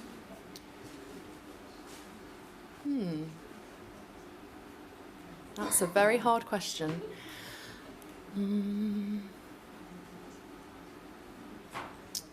I'm going to go for the university because they are taking in so many more students at the moment, and that's obviously benefiting them financially, and I feel that they should be giving back to their students now because they're taking. Okay. And your answer to Hannah's question, please. Yeah, so I think for me, sort of developing transport would be making like minibus tests more accessible. So, for example, I'm on placement this year, and I would absolutely love to do a minibus test, and it's great to see that they've started to introduce bringing it in on weekends. It'd be really good if we could keep on working towards that and do maybe evening sessions, because this year we have, I think, 2 people for dodgeball who can drive minibuses, which isn't great when we go to tournaments and stuff. We have quite a lot of us driving and in our little 4, 5, 3-seat cars. So I think, yeah, whilst a lot of us are on placement this year, and it'll be the same again, I'm sure, next year, it'd be great just to give everyone an opportunity to pass it if they want to.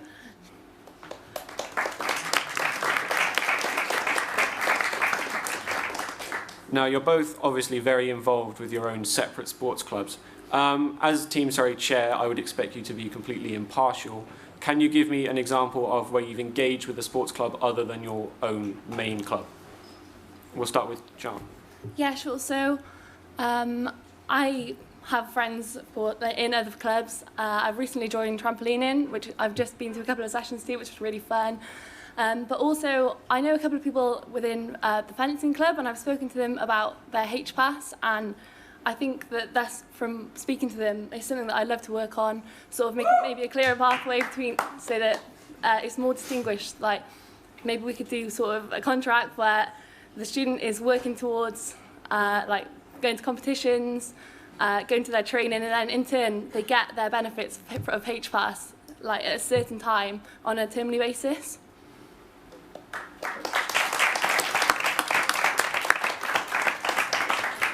And your response, please, Alexa. Sorry, can you repeat the question? So you're obviously both very involved with your individual sports teams. Can you give me an example where you've engaged with a team that isn't your own team? So, as part of my campaign, I have been going to a number of different teams. For example, I went to Touch Rugby on last Thursday to go and talk to them about what their issues were. They said that their issue was that they're a fairly new sport and that they would like to progress and make their teams bigger so they could go to more competitions. And it's hard to do that when you can't get the space. I also spoke to volleyball, chatted to them, basketball. So have you only engaged with other sports clubs during your campaign? Oh no, sorry.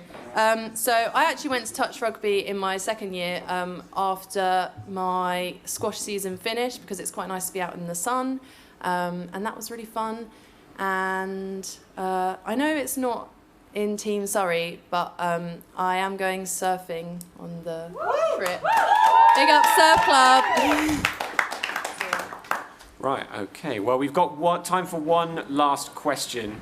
I think I saved my spiciest one for last. I want you to write down your number one choice for VP activity and also write down their biggest weakness.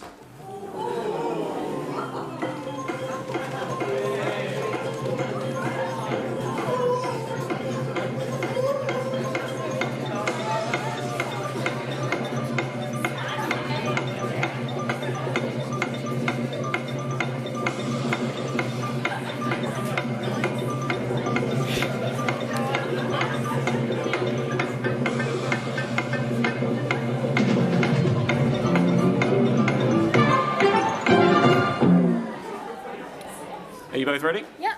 Okay. Alexa, would you like to start us off, please? So I put Ali, and his biggest weakness is that his sport is backwards. That's a rowing reference. They row backwards. Just for anyone that doesn't know. Okay. And I put Ryan, and his biggest weakness is he has a bit of a broken arm.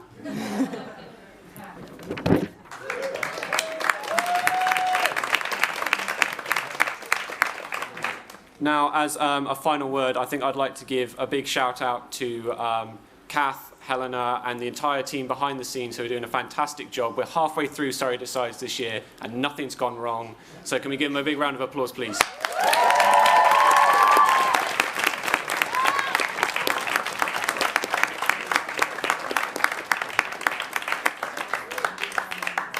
But I think that is all we have time for, so I think we're going to wrap this one up now. Do the standard Charlie thing. In a tweet, sum up why people should vote for you. Alexa, go. Oh, just say it? Yeah, just go. Okay. Development, development, development. Hashtag this girl will.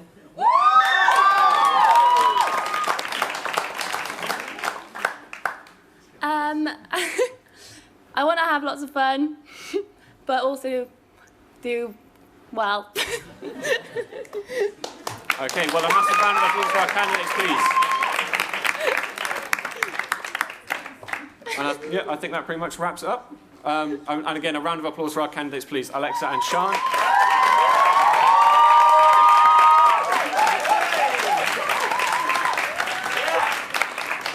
And voting opens on Tuesday midnight, I believe. So make sure you vote. You'll receive a link via Surrey 365. Thank you very much. My name's been Connor, and I think up next we have VP Activity. I really hope I'm right.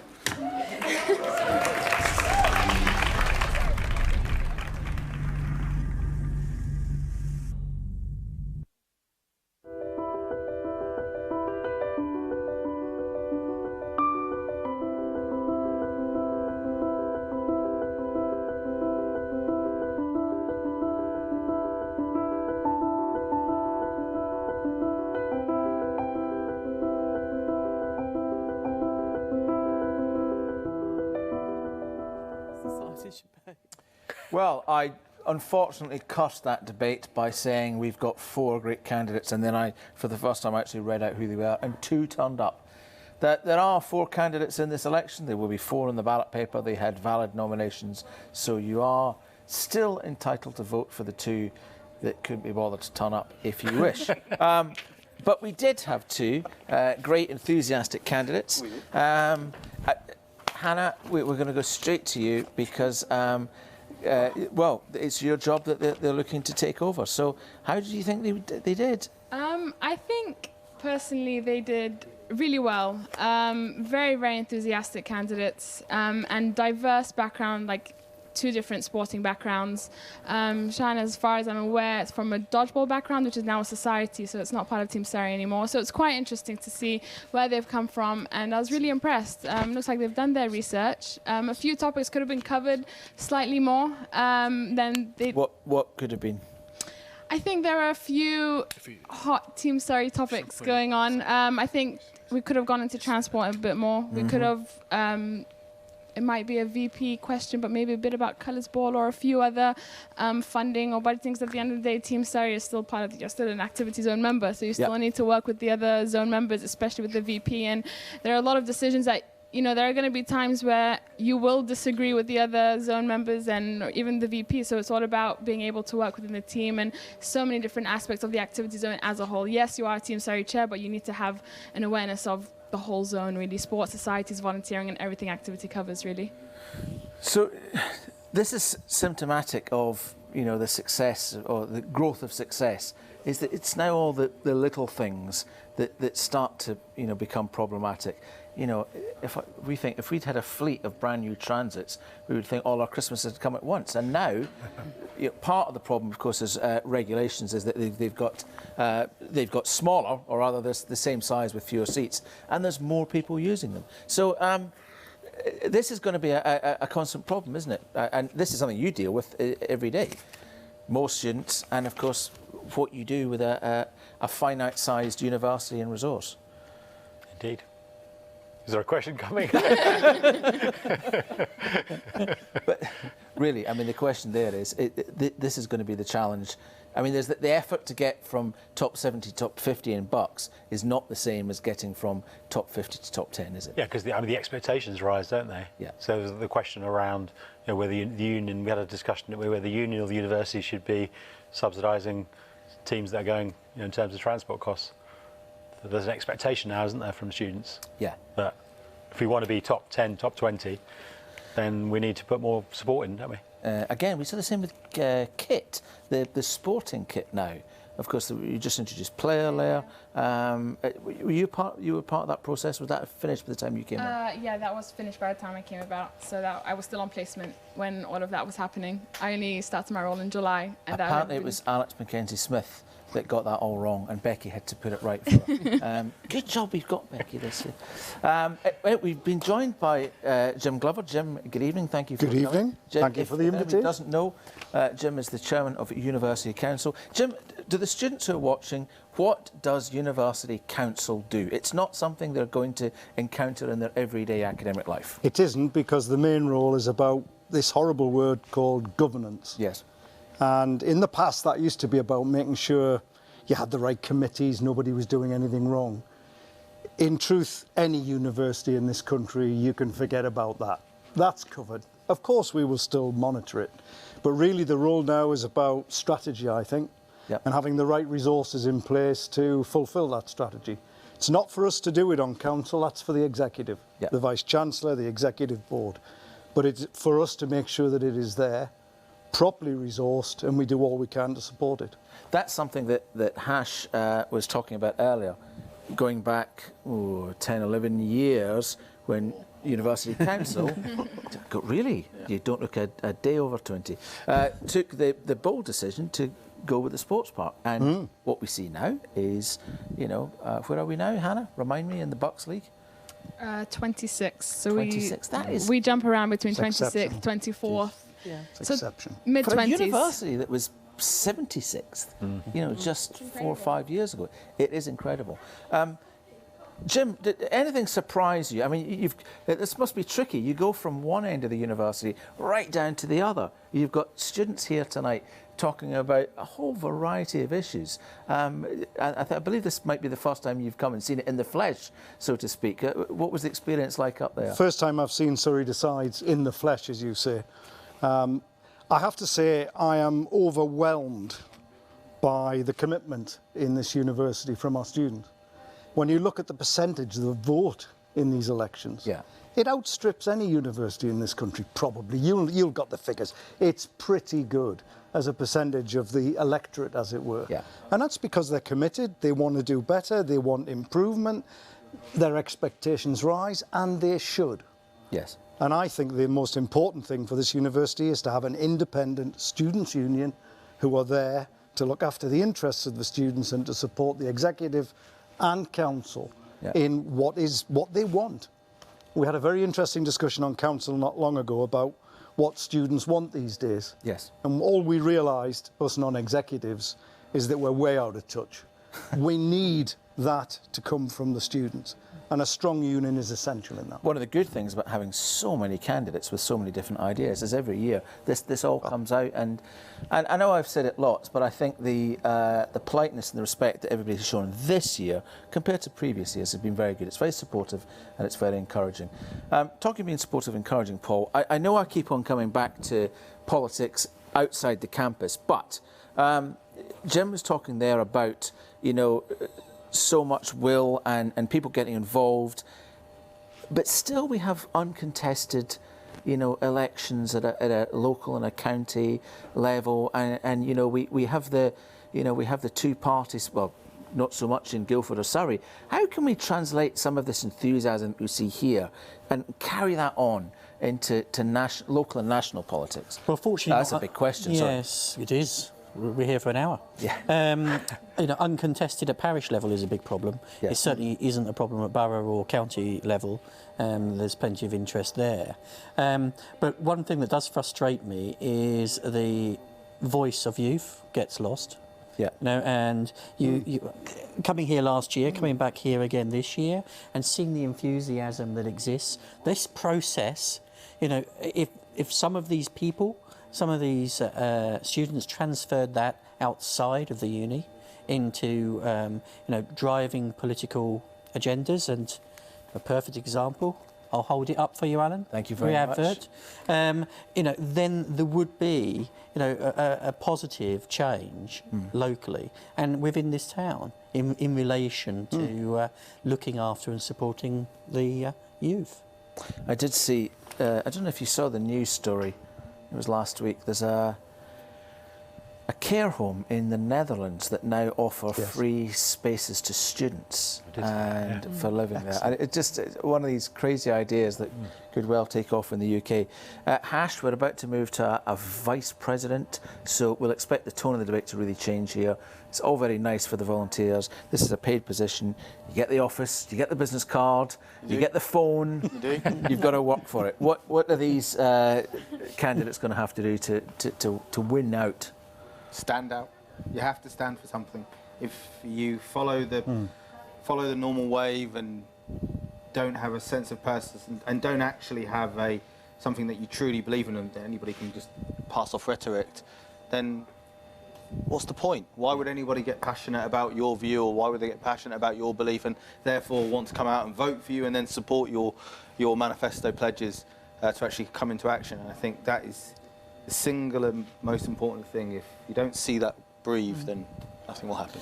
Hannah, what have you taken as skills and experience? I mean, your year's not finished, but I mean, you were doing this time last year.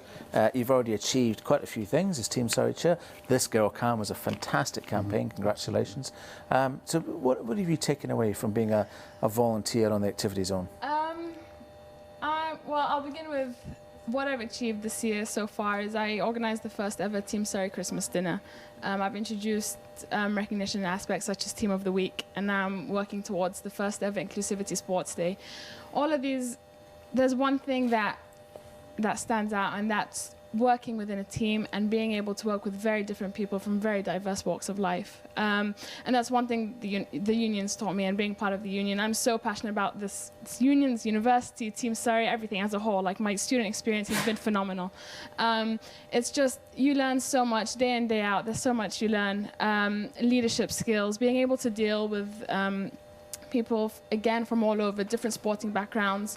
But for me, one of the biggest things was making decisions. I'm quite an indecisive person, and this role has really taught me to make decisions on the spot, make decisions which could affect other people. So it's taking, thinking about all the different aspects that could get affected, and just having faith and confidence in what you're doing, and that's the way people will believe in you. So if you're positive and you're welcoming and you have faith in your own beliefs and what you think you can bring forward to the role, that's what people will believe in you for. Jim, outside of your work here at the university, obviously you've had a career in business, and you've seen many, I would expect, graduates come from university. What advice would you give to students on standing out as a graduate and the sort of experience that this process and these positions can give an edge to a student? I think the only advice, I'll say first of all, I'm embarrassed when I think back of myself as a student. I think we don't want to go too far down that. I think the way our students get involved, the way they've developed this opportunity, I think is marvellous. I am sure that's to do with how much they have to put in themselves now, and their families.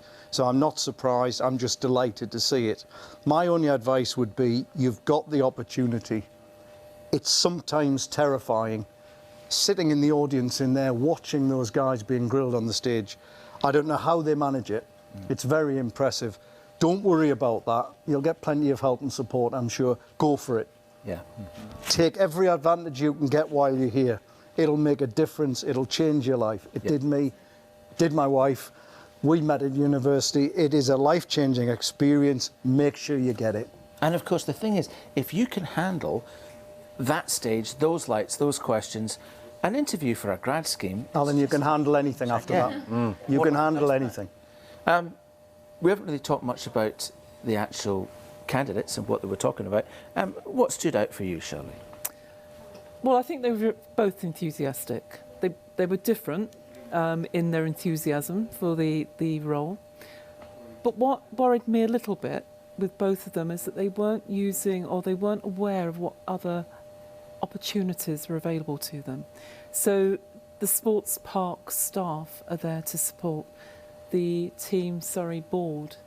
I've learnt a lot from Hannah because I'm new to this, and it's great. It's a great opportunity to work with Hannah, the team chair, and with the other members of that board. And I think that brings a lot to the whole of that role. So I think they do need to understand. But again, it's early for them. It's a lot to take on board.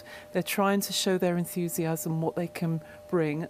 I just want them to be aware that there's a lot more support for them out there. And I think it's what Jim said as well. And I'm looking forward to working with whoever the team chair will be, as I've enjoyed working with Hannah. Very good. Now, as I've mentioned, that this is a VP role, so you become a sabbatical, you become part of the top echelon. And one of the things that this year's sabbaticals have, I shall just hold it up again, have produced and are working on at the moment is this campaign here, Living at the Limit. There it is there. If you go to the union website, go on the homepage, you'll see this logo, click on it. And what they are asking you to do is to add your name and your experience of living in private rented accommodation in Guildford. And there's a manifesto of 6 points in here, which is down here. I will not read them out because you can see them yourself. And these are the 6 points that the union are calling for. And Alex is off to Houses of Parliament tomorrow to present this to Anne Milton. So the more people that can add their voice to this, and then the more we can pass that on to people who can make a difference. Paul, coincidentally. I wasn't sure if it was going to be Jim or Paul, but it's coming. Well, it's probably both, in truth. I mean, it is. We had a student in today, international student. So one, he has to pay an entire year's rent up front in cash. 2, there was only 2 of them in the flat, so it's not an HMO, so they're not covered by planning permission. He said he had trouble sleeping, and we said, well, what was wrong with that? It's because it was raining in my bedroom. This guy has been sleeping in a room where the roof leaks, and of course the thunderstorm came in. He had put tarpaulin over his bed because it was that bad, and he had photographs, and he says, I just don't know what to do anymore. I've phoned this person, I've phoned that person, nobody can help. And that is the kind of thing that we're talking about. We're in a market where you can just go off and get another house. These kind of places wouldn't survive. But with the shortage of places to live, this is what's happening, and this is a real problem. I'm sorry to put such a downer on it all, but no, but you're quite right. I mean, from one perspective, it's an investor's paradise because they can get away with an awful lot. Unfortunately, because they know whatever standard of accommodation they provide, people will be there and will be spending a premium because they need to live somewhere. I do believe that significant inroads have been made, actually, Alan, over the last year or two, both with the university and with the wider borough. But this is a long process to resolve. And unfortunately, we all hear these stories, not a case of every month or every week, but every day in relation to the problems of student housing. We will do all we can. You know, we work together, we have different initiatives that are trying to encourage landlords to become more professional. But if a landlord chooses to stay completely out of any scheme or indeed the system, then you have to fall back, on enforcement, etc. And that takes an awful long time. Yeah. It is a tough situation.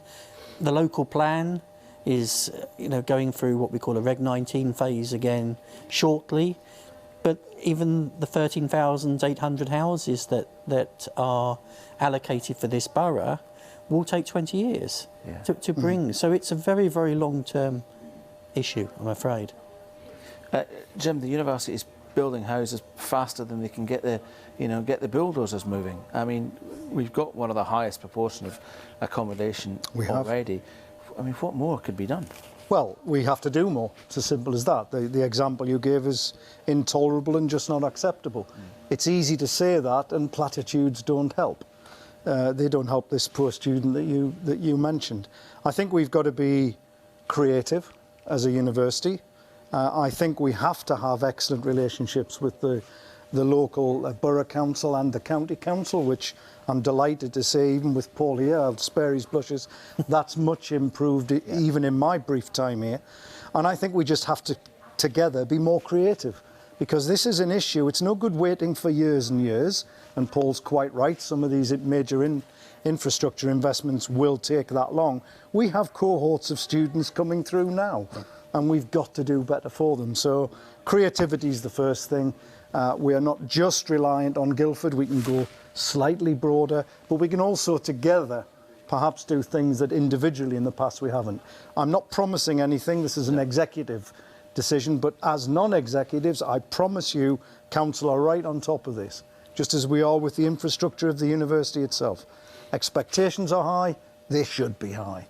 And goodness, we're in Surrey, in Guildford. Every right for those expectations to be high. And Alan, what I would add there is that, we're looking at the university. There is, a really strong rapport between the university and councils now. But also, the presentation to Anne Milton, she fully gets this story. She's as supportive as anyone else in relation to this. But we've also got, Park Barn, we've got other areas around the university, which I'm really proud to say the university's investing in with us, jointly together. The very fact that a students' union is having this discussion with, university staff, students, ex-students, council members, local councillor, I think is testament to how we can all work together.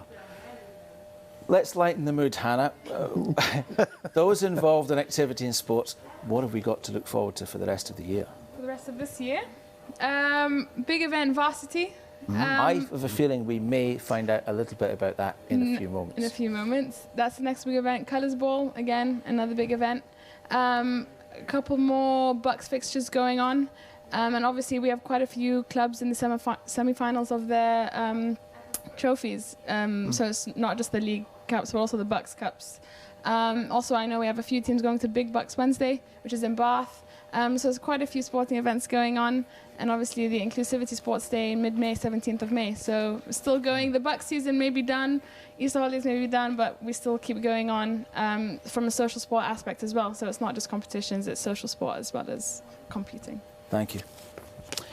So we're going to return upstairs for the last debate of the evening. Thank you again to everybody who's contributing on Twitter. And this is for our first and only sabbatical position tonight. And this is for the position of VP Activity.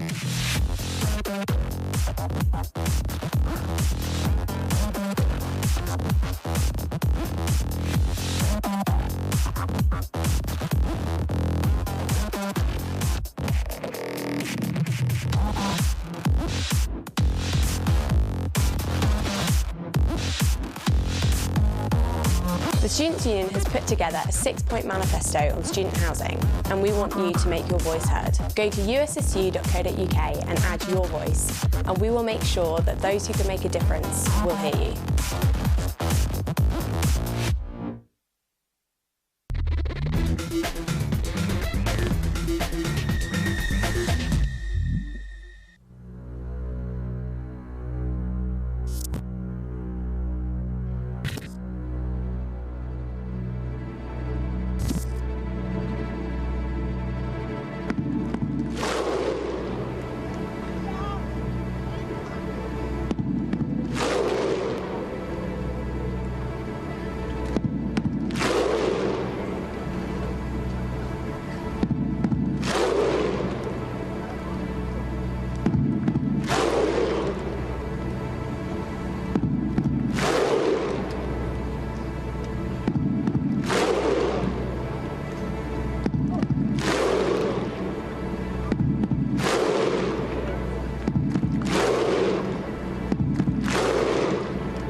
Ladies and gentlemen, chairing the debate for VP Activity, please welcome Emily James.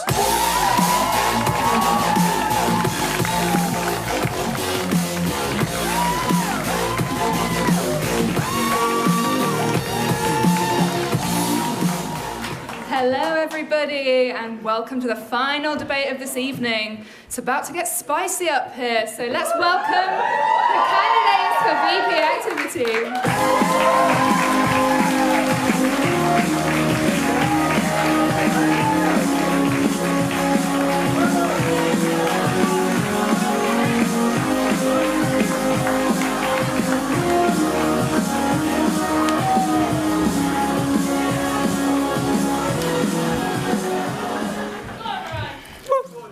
How are we all feeling up here?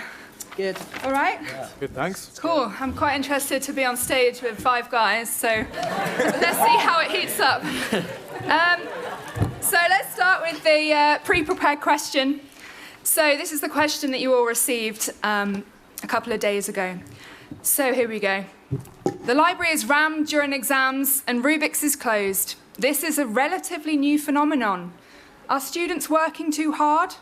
Are we producing graduates with good degrees but no life experience? So let's start on the left. Ryan, if you'd like to introduce yourself and give your answer. Hello, my name is Ryan. So personally, I think yes, we are working hard, but rightly so. I mean, the prices of everything is increasing, be it living, tuition fees, everything's increasing. So yes, it puts pressure on people to come out with a good degree because it's a competitive world once you get outside of it. As with the life experience part of it, going through a degree, managing time with the degree does give you some life experience, but I also think the activities that you do outside of your degree can really influence who you are as a person and really sort of develop you for when it comes to going outside and getting into the career world, that those things can really influence what you can do. So life experience is really good. University is a great place to find opportunities. There are opportunities absolutely everywhere, be it sports societies, volunteering, coaching, whatever it is, that the best place to find it all is at university. So just from my personal experience, looking back to who I was when I first started, and then 4 years' time, I'm going through my degree and other societies and sports, I've drastically changed. I've learned so many life skills, be it communicating with people I've never met before, leading a team of people, being part of a team. That is something that everyone can be part of at university. So I've also looked at some research conducted by Karen Rothery at the SSP. She's the current CEO. She was the previous CEO of Bucks Sport as well. The research conducted found that 18% students that graduated, having been part of a sports team, earned 18% more on average than those that didn't, and those that volunteered and were part of sports earned even more on top of that. The study also found that 94% of employers identified a link between being part of a sports club and career developing skills because of being in part of a sports team. So that study was just purely sports, but I feel that this can also be easily translated across to any society or volunteering or any other sort of things that can be done while you're at university. So yeah, that's my answer to that question. Thank you, Ryan.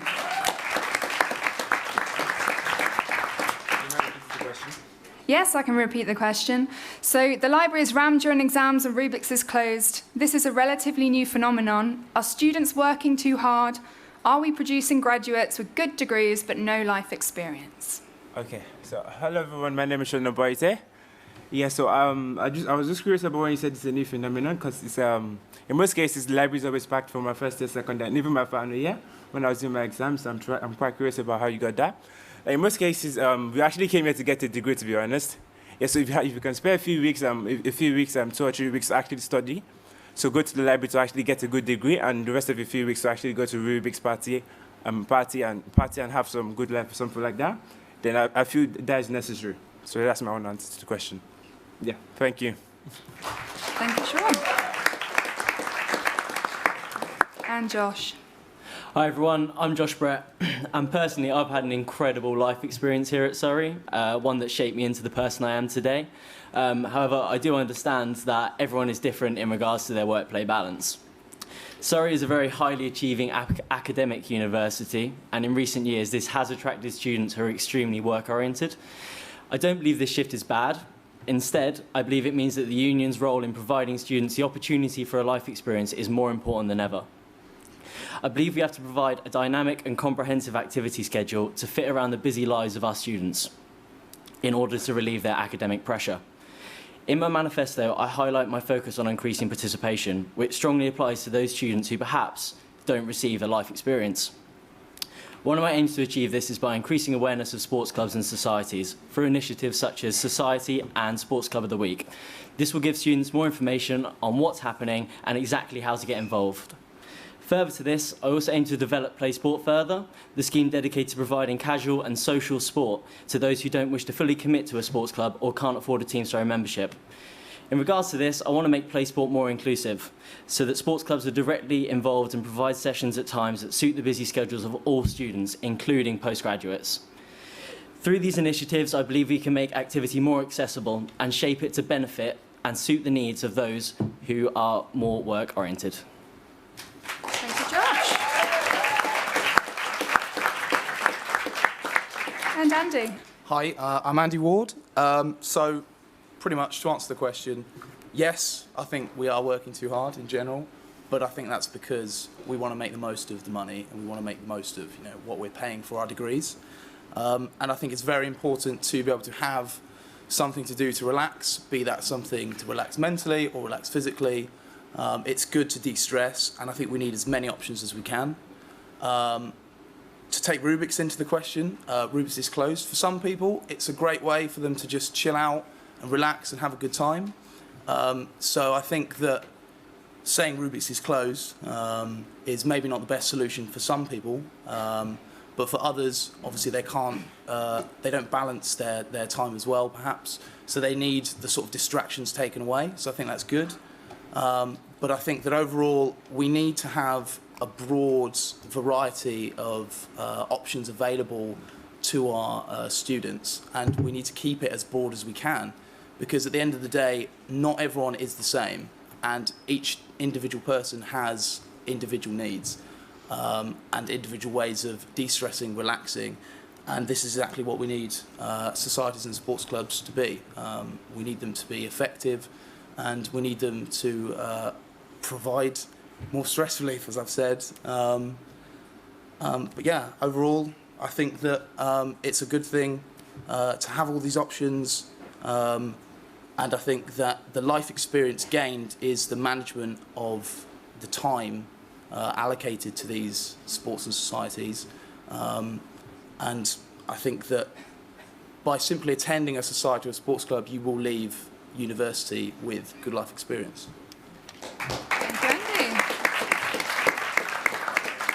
And finally, Ali. Hi guys, we're having a good time tonight? Okay, so yeah, I'm Ali, I'm the bloke that likes to try and go fast in the boat backwards. First of all, I think this is a great question, and it's something I've really noticed since I've started campaigning.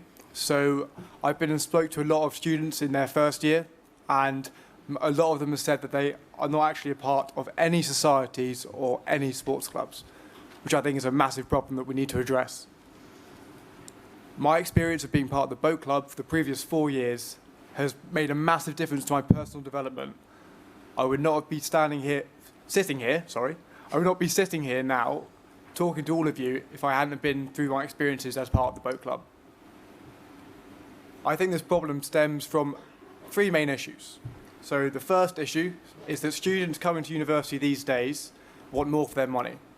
So UK and EU students are paying £9,250 a year, I think, is the official figure, and international students are paying anywhere between £13,500 and £30,000 a year.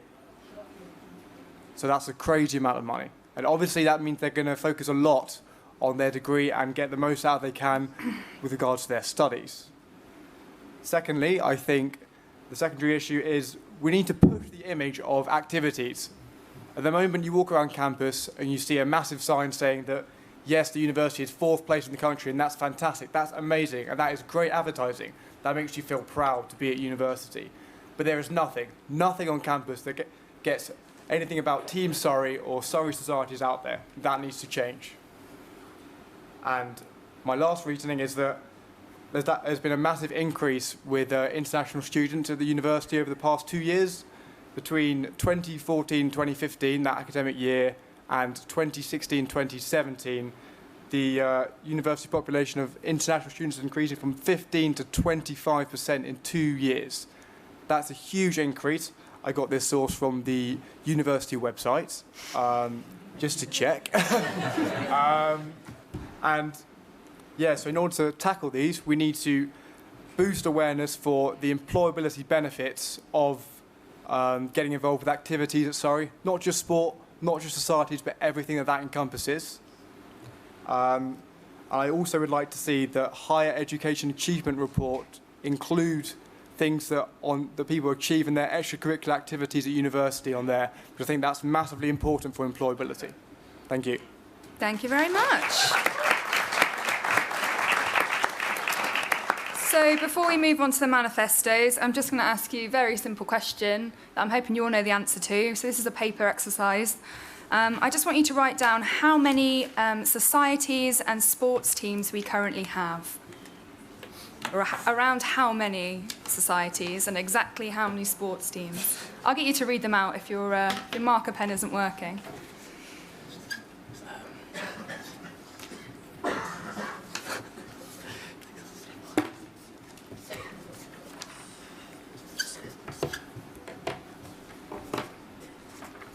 So have you all got something written down?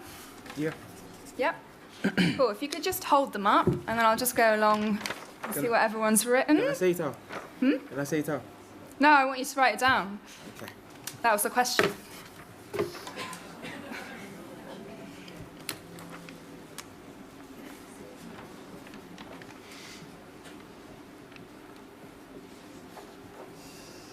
Yeah, well, Yep.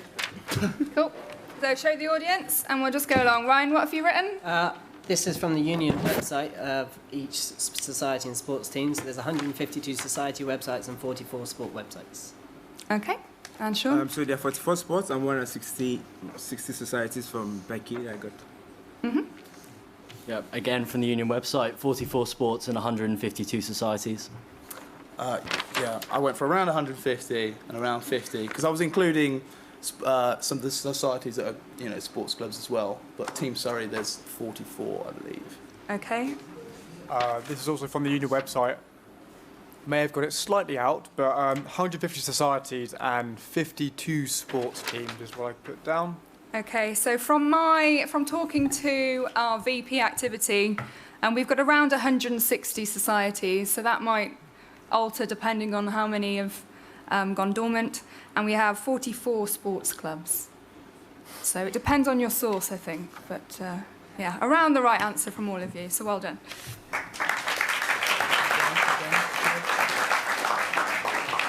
Okay, so let's move on to the manifestos. So, have I gone alphabetical? No, I'm starting with Ali. Either way. So, Ali, you are an Olympic standard rower. I wouldn't quite go that far. Under 23 level at the moment.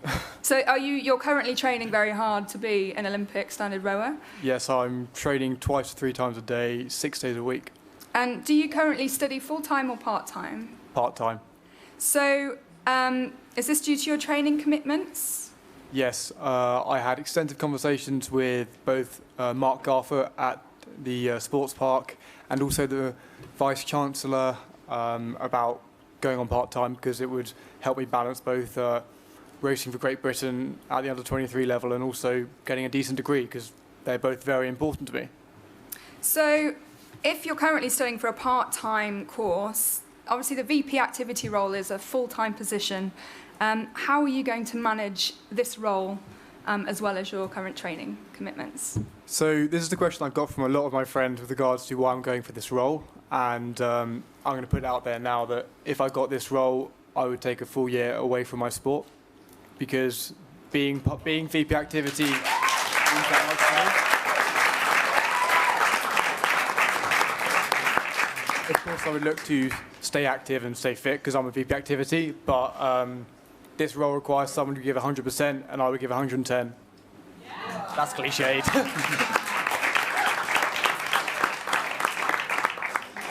Okay, so actually looking at your manifesto now, one of your points is that you want to efficiently coordinate the allocation of the correct facilities.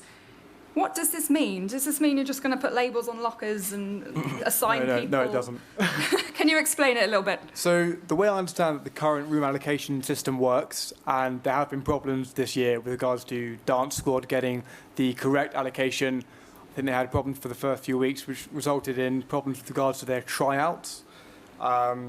So I would like to see the facilities allocated on a specific needs basis.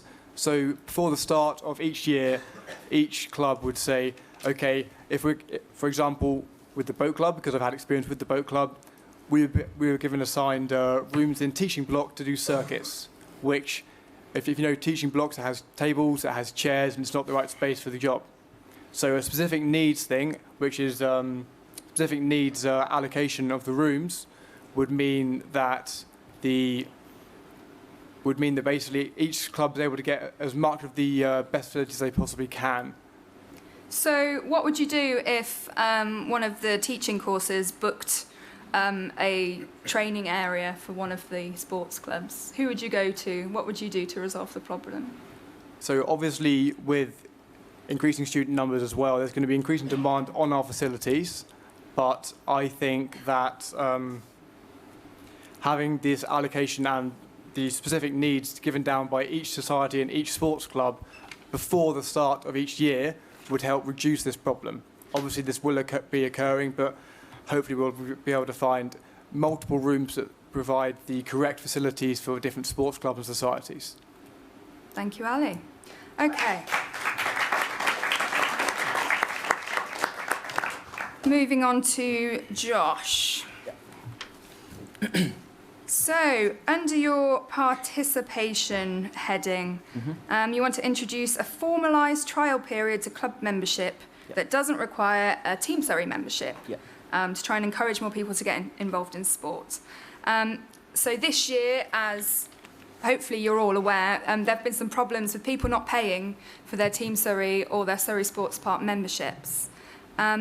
Do you think having a trial period of not paying might increase this problem? And how would you tackle the potential issue if it does arise? So I had a really long conversation with Mark Garford, who is the performance sport manager at Surrey Sports Park and for Team Surrey. And obviously there is a huge issue at the moment with Team Surrey membership. And at the moment, it's not hugely strict, the fact that you have to have a Team Surrey membership to be involved in clubs. I think that's partly due to communication issues. For example, on the Team Surrey website, it says that you just need it for Team Surrey clubs, and it doesn't really go into huge amounts of detail. I think that the introduction of a trial period, which was also agreed upon by Mark, would be effective, because what it's going to do is it's actually going to show people it's going to show so many more people how amazing activity is at Surrey without the fear of having to spend £105 before getting involved. And I think this is going to correlate really well with a potential idea that was raised by Mark as well about the fact that imposing membership so that it expires in the same month every year. So my idea would work so that membership would perhaps expire in October. You'd then have a couple of weeks to get involved in sports clubs that you're interested in, and then after that couple of weeks you'll decide that you want to get involved in them. You'll then pay your Team Surrey membership. For people who choose not to, this format of paying for a Team Surrey membership in October will mean that we can actually make sure that we check every single person who is a member of a sports club. So how would this work for people that join the university at times during the year that aren't the standard September intake? So this I raised this with Mark because, as I said, to point it out, this is Mark's idea, starting in October. Mark Garford, the performance sport manager, and yeah, I raised this to him, and I said to him that if this is going to work, the pricing needs to be dynamic, so that if you start it in January, you only pay for your remaining months. If you start it in April, you only pay for your remaining months. Okay, and what's the deal with it being formalised? It's not just a casual arrangement like most clubs have now, where people can join for free for the first couple of sessions? Yeah, I think there are two problems with that. I think that by making it a formalised thing, it'll be a bit like Active Freshers, where you get so many people coming involved in so many different sports clubs, and then what it's going to do is it's actually going to increase how long that effect lasts for and increases the chance of people actually getting involved. Sorry, could you just repeat the question again? I just asked what difference making it formalised would make. Okay. Yeah, and also I think it's going to resolve the issue of the fact that a lot of clubs at the moment have these like give it a go sessions, basically, that aren't formally recognised by Team Surrey. It's great for getting loads of people involved, but that also presents a huge problem with Team Surrey for the fact that essentially they're not being reimbursed for the facilities they're providing. Okay, and do you know of any clubs at the moment that don't have a free trial period? Snow sports that I'm involved in at the moment doesn't have a strict free trial period. Okay, why is that? Aren't you on the committee? Yeah, I am on the committee for it. It's just something we haven't decided upon. We have a single session that people can get involved in as part of Active Freshers, but apart from that, we haven't gone for anything else. Why not? I don't think it's something we've really considered. To be honest, In terms of that, that would be in regards to our race team, and I haven't actually been race captain. I've only taken the position of treasurer and media and branding in my 2 years on committee. Okay, so you had the opportunity to push forward a Yeah, agenda. I did have that. Okay, thank you, Josh. Actually, I think we've got a screenshot from your campaign video. Can we bring that up on the screen somewhere so people can have a look? We can't. This question isn't for you, Josh, don't worry. This question's for Andy. So this is a screenshot from Josh's campaign video.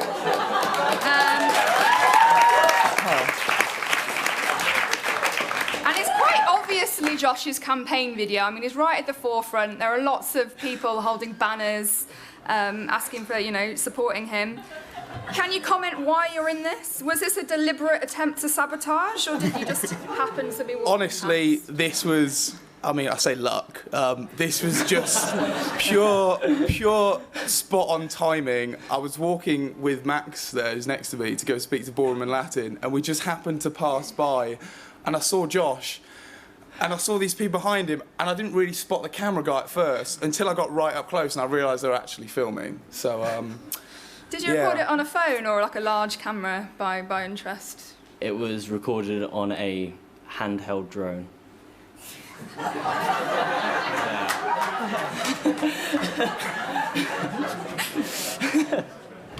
Okay, how big is a handheld drone?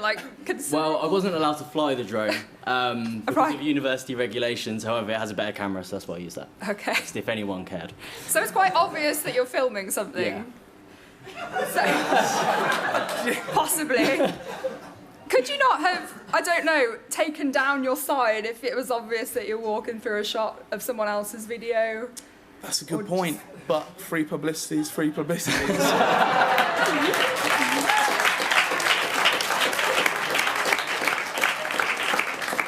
that really very sportsmanlike of you?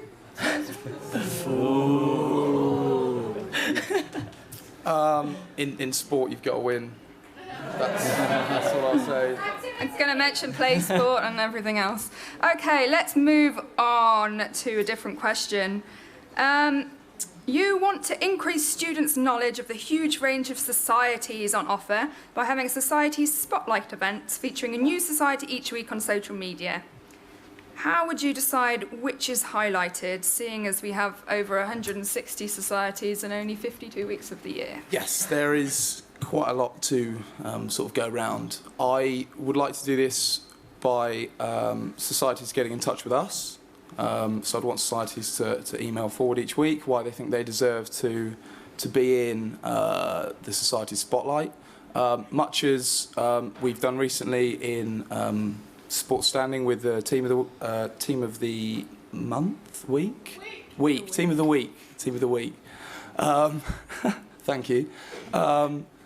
And so I think it's a good chance for them to sort of show off a bit to us about what they've done, why they think that they deserve, a bit more attention as such, and why they deserve to be featured, sort of quite heavily by. So do you think some societies deserve to be featured more than others then? And why should they have to put themselves forward? Well, I think it shows that they're keen to put themselves out there if they put themselves forward. Whereas if we select, someone, I always think if a society is selected, I think people can obviously get the wrong idea about what, the particular reason that they have been selected. I feel that there could be a reasonable amount of favouritism. Whereas if societies are getting in touch with us and they're putting their ideas forward for why they think they should be selected, then we can easily come to a decision based on those specific ideas. And how are you going to convince societies to nominate themselves? That's a good point. Well, for a start, the idea is that they would get a lot of publicity. So I think that increased knowledge of their society, which could quite easily lead on to increased participation and increased membership, I think is definitely a good incentive. Okay then, thank you, Andy.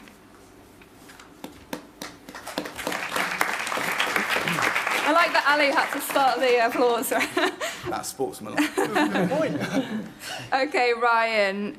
Ryan, you represent yourself in two different lights on your manifesto. You've got quite a serious picture on the left there, and then you've got a picture of yourself kind of flying upside down, a bit less serious.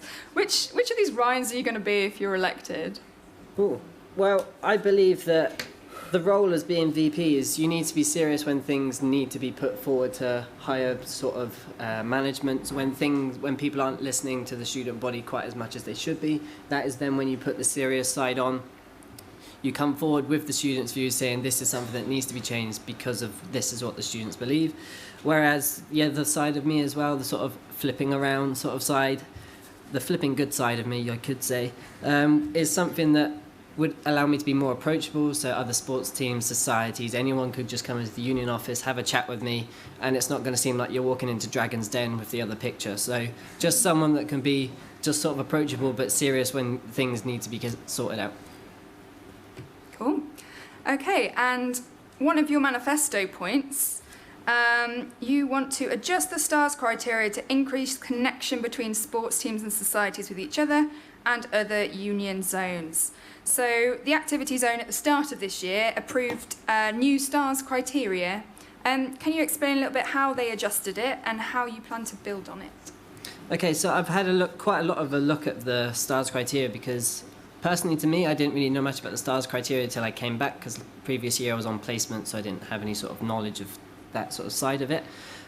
So I did learn through the STARS criteria. I didn't know what it was previously before that because I hadn't been part of a society before then. However, looking at the current STARS criteria currently and speaking to quite a few sports and societies, some people find some of the aspects a little bit difficult to achieve, be it if they're a subject society, they might find it hard to sort of reach out and join in with sort of union events where it's give it a go. You can't really sort of, as a chemistry society, you can't really let people just run around with chemicals. It's not really a good idea to do.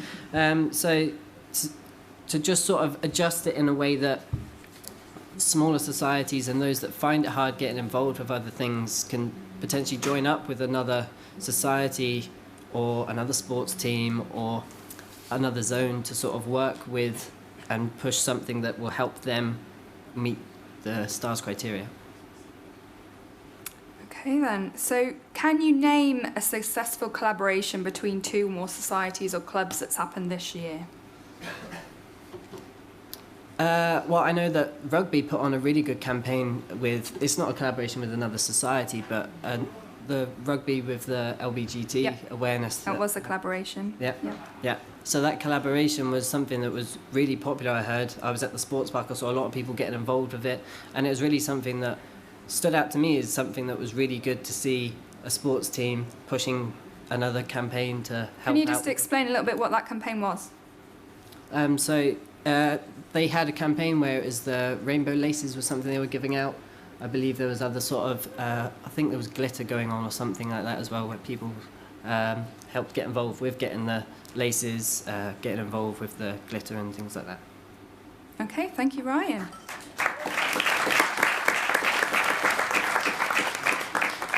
And finally, Sean, let's find your manifesto. Right, so your first point on your manifesto, you want to create a platform to increase awareness of events on and off campus that would enable students to get actively involved in clubs and societies. So we already have an events planner. What is this platform that you're talking about? Yeah, so I was thinking of actually modifying the creating because I think that already existed with USSC. You guys recently made some changes, but in most cases, how you guys list events or how do you list events is quite redundant. Now they list it accordingly, and in most cases, students are not actually interested in events that is upfront. Now I was talking to one of my friends and some computer science students on how they can actually find innovative ways to improve the platform. Now this one, we have a voting system in which you can actually see what is happening, and that's what I'm trying to introduce to the system itself. Yeah. Okay, so is that similar to something that you do for your own company? Yeah, so I have a company called Check My Conservoir. I think we've got a screenshot of that website. Yeah. So I have a company called Check My Conservoir. Now I have I come from an engineering background and a business background. So if I don't say whatever, if people are not doing what I do, I don't like, instead of me complaining or anything, I just go ahead and make something different. I make something that I want to actually use, and that's what I did. So in most cases, what the union wasn't providing, that's what I did for some societies, and they found it easy to use, and that's what some of them are using. So, but I'm not trying to introduce that. This is a social enterprise, so we're not just working with students or societies. We're also working with people outside the university that's frisky, and we're trying to get bar 13 and whatsoever club. Now, the money we earn from them is what we used to invest in different society and giving them online promotions. And if they want more sponsorship that they didn't get from the union, this is what we give them at the end of the day. So the union puts all its money that it earns from selling tickets and promoting things back into the societies. Is it true that you use this website to personally profit from Surrey's society's events that you promote, when they could get the same ticket selling service free from the Students' Union? Now, so I'll try to check my concept of what is more or less like a social enterprise. I can show you my balance sheet at the end of the day if you want to see. So we haven't actually made any profit at the moment. Most of the money we've made through investors and through ticket sales is actually invested back into societies for them to have better events and bigger events. Yeah. Right, okay. Can you comment on the fact that you spoofed the university's student news email account in order to hack the ability to email all students about this company? So, yeah, I'll answer that. So, if you haven't, do you have any, basically, so basically, I'm studying aerospace, but once in a while I enjoy computer science. So I have some coding knowledge. So I have PHP, HTML, CSS, JavaScript. Sorry, are you going to explain how you hacked it to us? So I'll give you a list and everything. Okay, let me finish. Yeah. I'm sorry. Okay. Let me finish. Continue telling us about how you hacked the system. Yeah. So can I finish? Yeah. Thank you. Yeah. Yeah. So I did it. So I know a bit of programming languages and everything. So I think you guys. I was thinking of ways to actually send an email to students. Send an email to students, and I couldn't find this, and I couldn't find it. So I was doing a bit of thinking, and I had my eureka moment when I was sleeping. I think I woke up. When I was sleeping, I think I woke up to some extent, and I said, why can't I try something like this and see if it will actually work? Yeah, and I tried it. It worked, but I never did that again.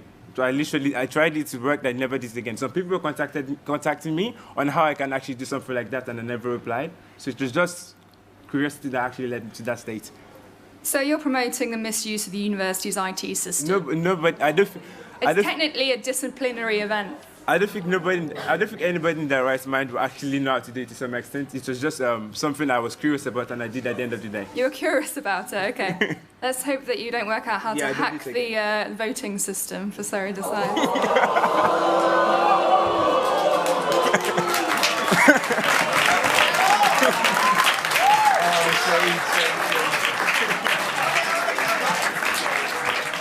Okay, let's move on to a question from the floor for all candidates. I think we have a question from our current VP activity.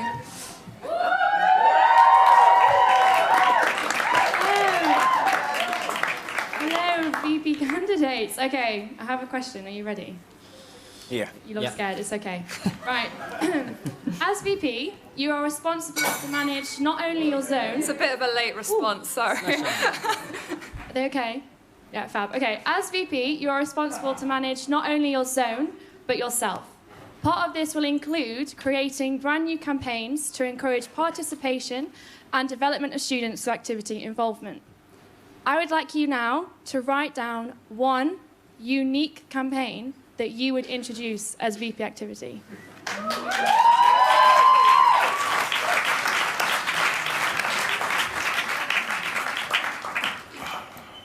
That was a great introduction to Varsity video as well. See.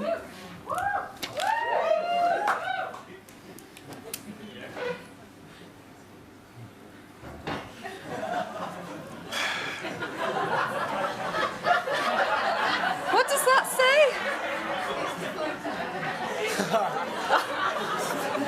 I got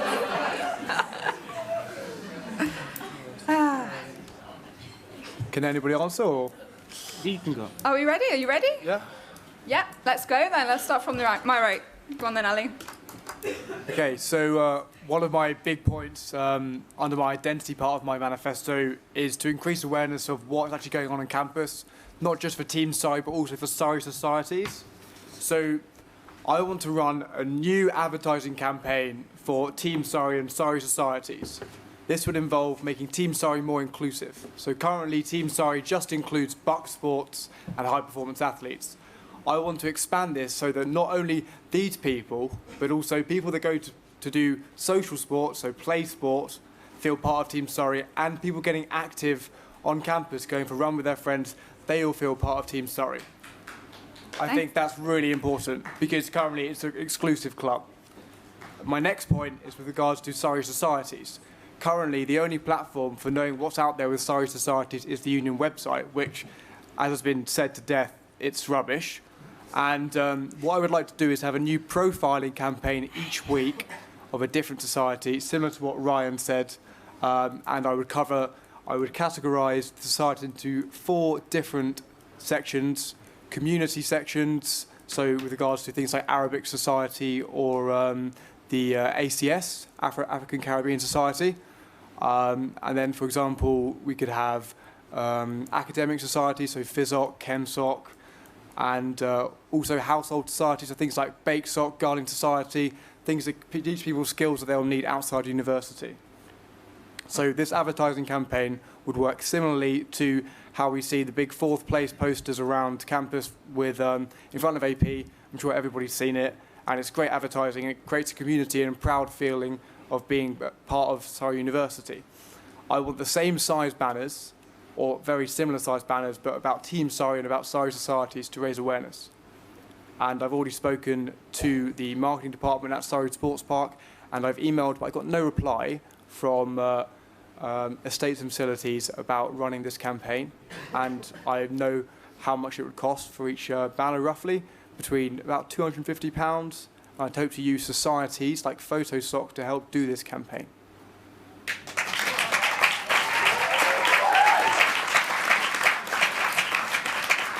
Thank you, Ali. And Andy? Yeah, so I mentioned in my campaign, my manifesto, about getting more clubs to work together through different initiatives, and I think we could use this sort of on a campaign front. So we could look for clubs to work together more. This would provide sort of more opportunities for things like charity events, more sort of general social events, and I think in general those sorts of events will raise much more the profile of things like Team Surrey and societies as well. And I think in general that would sort of boost the awareness of just what we've got on offer. Thank you, Andy. Becky did just ask for a short answer, so yeah, that's acceptable.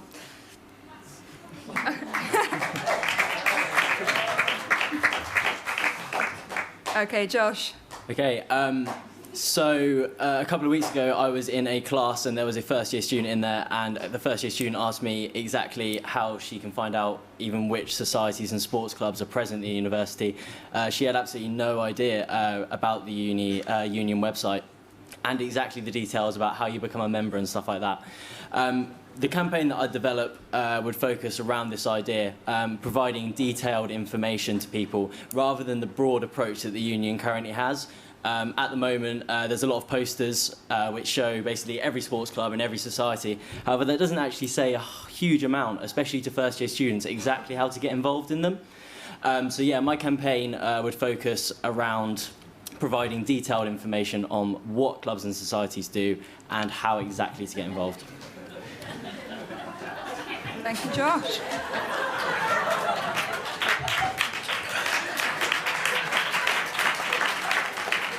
And Sean.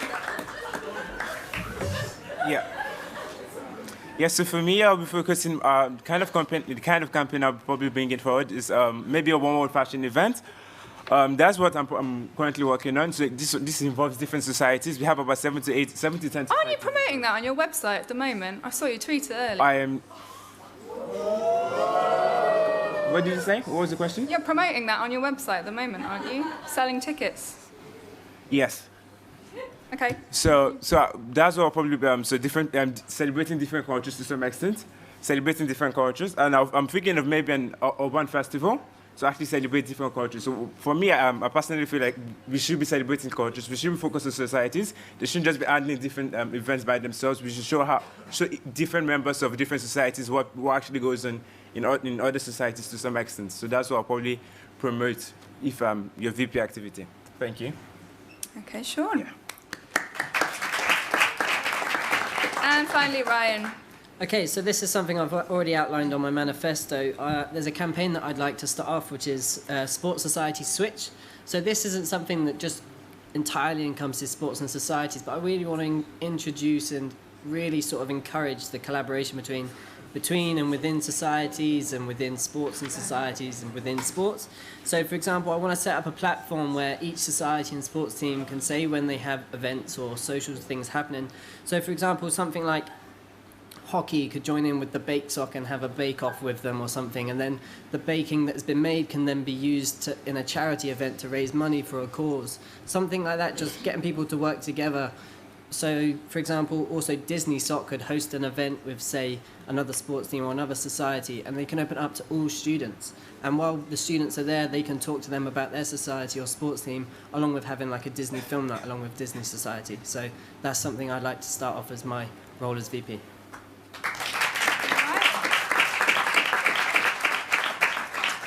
So I've got another question for you all. Seeing as it will most likely be a male role for VP activity this year, what are you going to do to ensure the continued success of This Girl Can?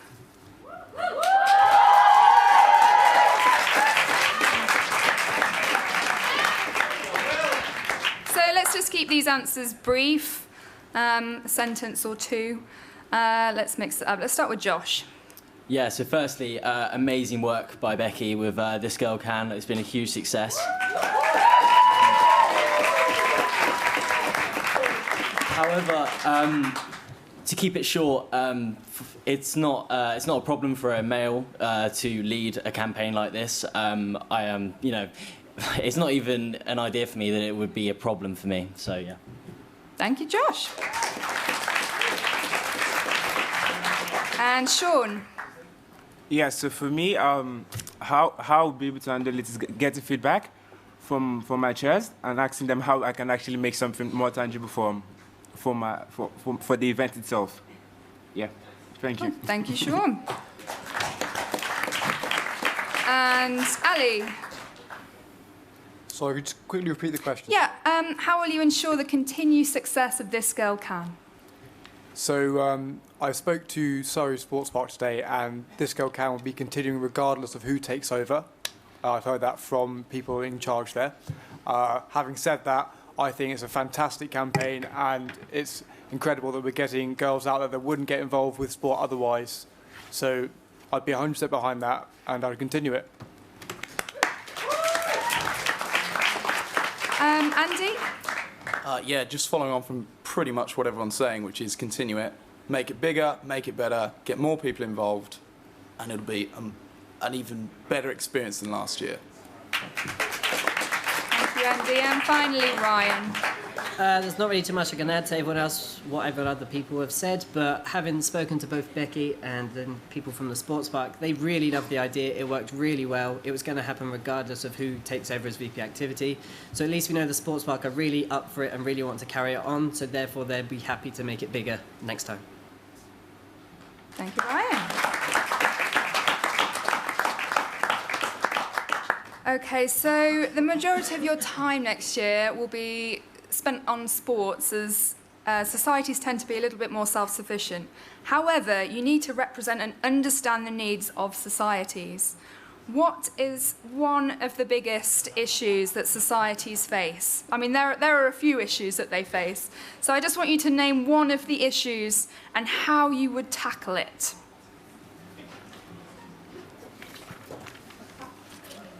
So let's start with Ryan.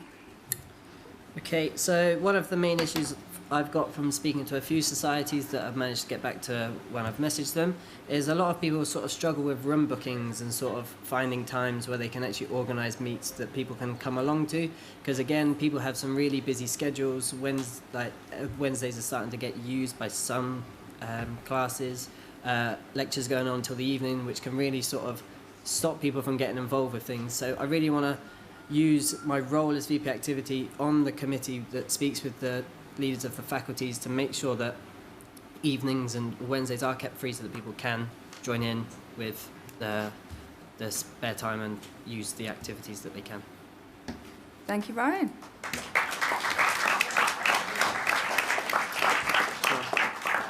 And Ali? So I think exposure is one of the really important things for societies. So obviously there's a huge amount of societies out there, as we've said before, 160, am I right? About 160, About 160 societies. So obviously some societies will be happy to operate with a smaller contingent of students, but for the ones that are looking to expand, giving them the relevant exposure is, I think, the biggest issue they're facing. And how are you going to give them that exposure? So, as I detailed before, with my advertising campaign and profiling a different society each week, I think that would help raise awareness for the societies that are out there and get people to join. It would also help tackle the problem that a lot of freshers face, which is with regards to freshers' fair being an information overload.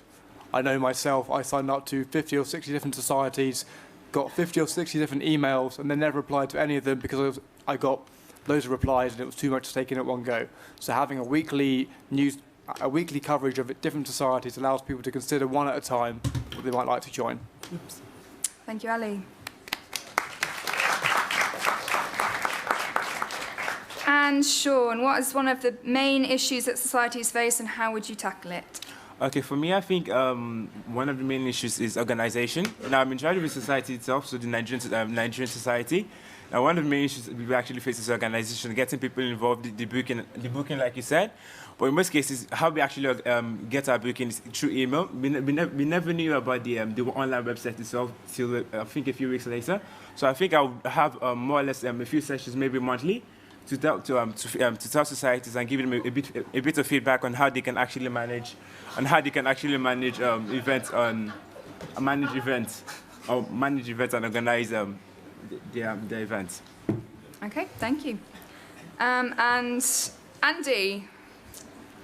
Yes, kind of explaining what Ali said about awareness. I want to obviously make people more aware of the huge range of societies we have on offer.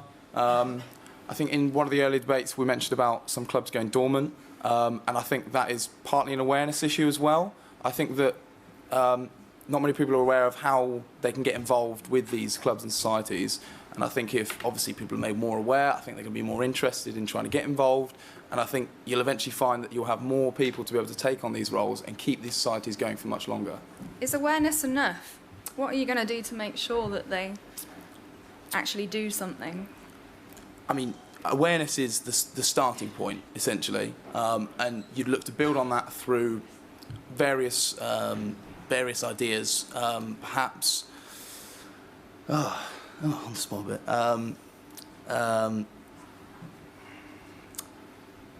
Can you think of one example that how you could push forward and encourage people to? I think that as VP Activity, it would also partly be sort of my responsibility as well to be able to encourage people to take on these sorts of roles and make them realise that this is a fantastic opportunity for them.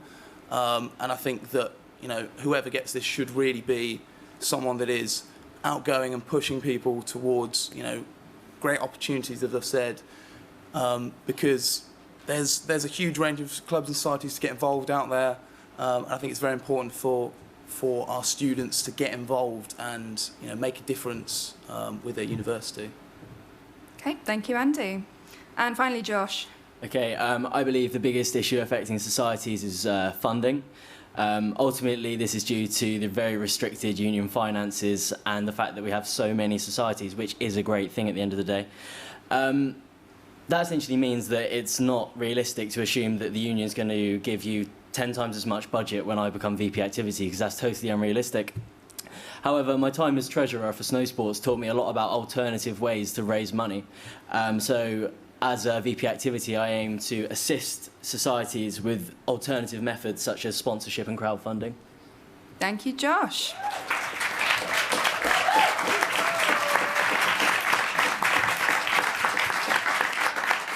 So we've had some great debates this evening. So I'd like you all to write down who your pick would be for Team Surrey Chair, Society Exec Chair, and President. Why not? You're going to have to work with them.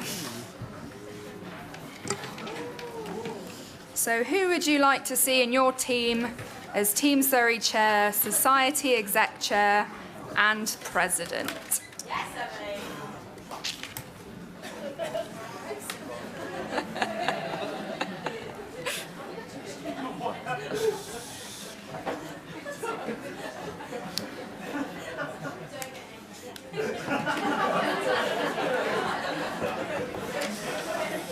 Has everyone got an answer written down? Just to check, it's just a 3, isn't it? Just the 3, yep. Team Surrey Chair, Society Exec Chair, and President. Everyone got something written? Yep, okay, do you want to hold it up? And we'll just go along from my right-hand side if you could read it out. Alexa, Katie, and Saskia. Yeah, similar. Katie, Alexa, and then Taiwo. My pen doesn't work. Society's Exec Chair, Katie, Team Surrey Chair, Sian, and President Saskia. Okay, so from what I've seen, what Pastor's Manifesto I'm impressed by is literally a tie. Yeah. What about for presidency? Team Surrey Chair or Society Exec Chair? That's for them to decide. I've not been impressed lately. Sorry. I'm sorry, you're going to have to work with them next year. And you're our student, you do get a vote. Yeah, so it's for them to decide. I've been impressed by his manifesto lately and his campaign. Yeah. Okay, no comment for the other 2 roles then. And finally, Ryan. Sian for Team Surrey Chair, Katie for Society's Exec Chair, and Saskia for President.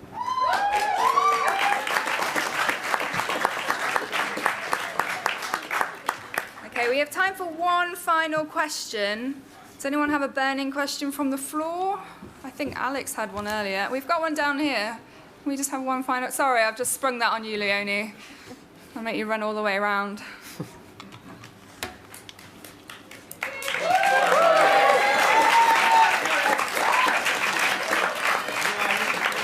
is a question to all candidates.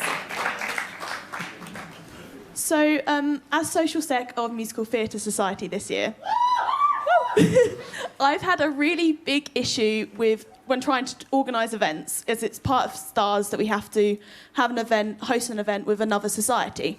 But communication has been a really, really big issue for me in that societies haven't been getting back to me, there's been miscommunication between different societies. How would you improve the communication issue? That's a good question. How would you improve the communication issue between societies? Yeah. Would anybody like to answer first? I'll go for it. Okay, so with the Sports Society switch that I'd like to set up, it would involve the creation of a platform where all of the societies and all the sports teams would be. So from there, you will have a direct way of organising events with other societies or sports teams that you wish to get involved with and join with. Yep. And Sean? For me, I would constantly tell the societies to actually update their Facebook page because I tried emailing some of them, some societies themselves, and they didn't really check it. So in most cases, if you contact them through Facebook, they're more inclined to actually check their messages. So I would constantly tell them to update their their Facebook pages. Yeah, thank you. Facebook, okay. And Josh? To be honest, I'm with Sean about the Facebook thing because there's no point in us saying we're going to create another platform because the chances are it's just going to end up being ignored. I think that to create efficient communication, what we should do is we should look at maybe making even something as simple as a Facebook group of all the committees, just because that is what people check the most and it's what they're most likely to look at.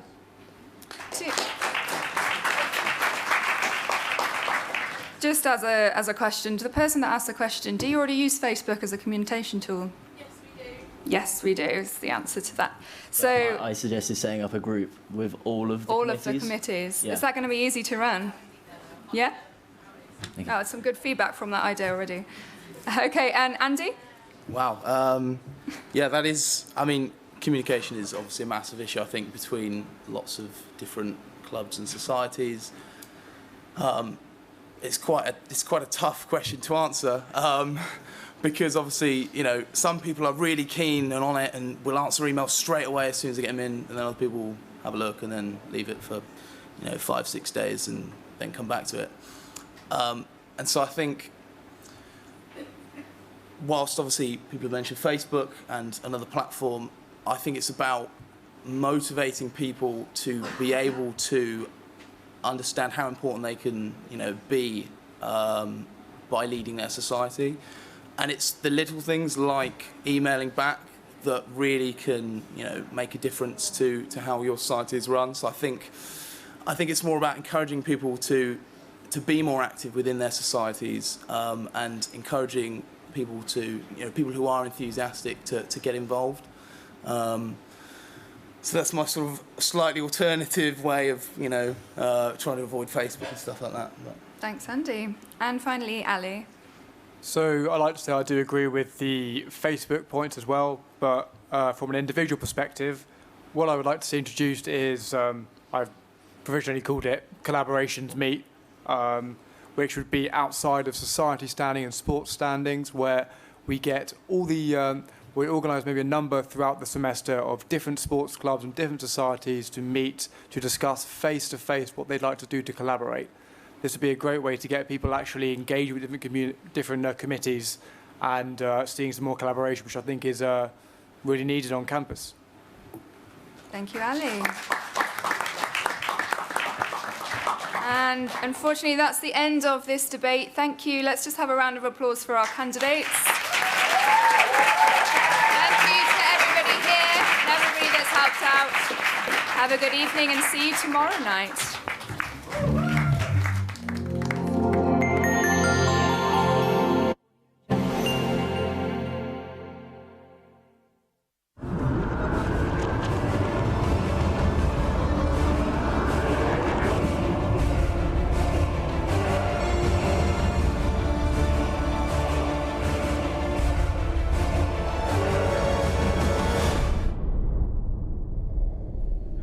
Welcome back to the front room. We have 2 full sofas now, and we've just watched the last debate of the night, the first and only debate for a sabbatical this evening, that of VP activity. And I think, first of all, huge congratulations to our student chair, Emily.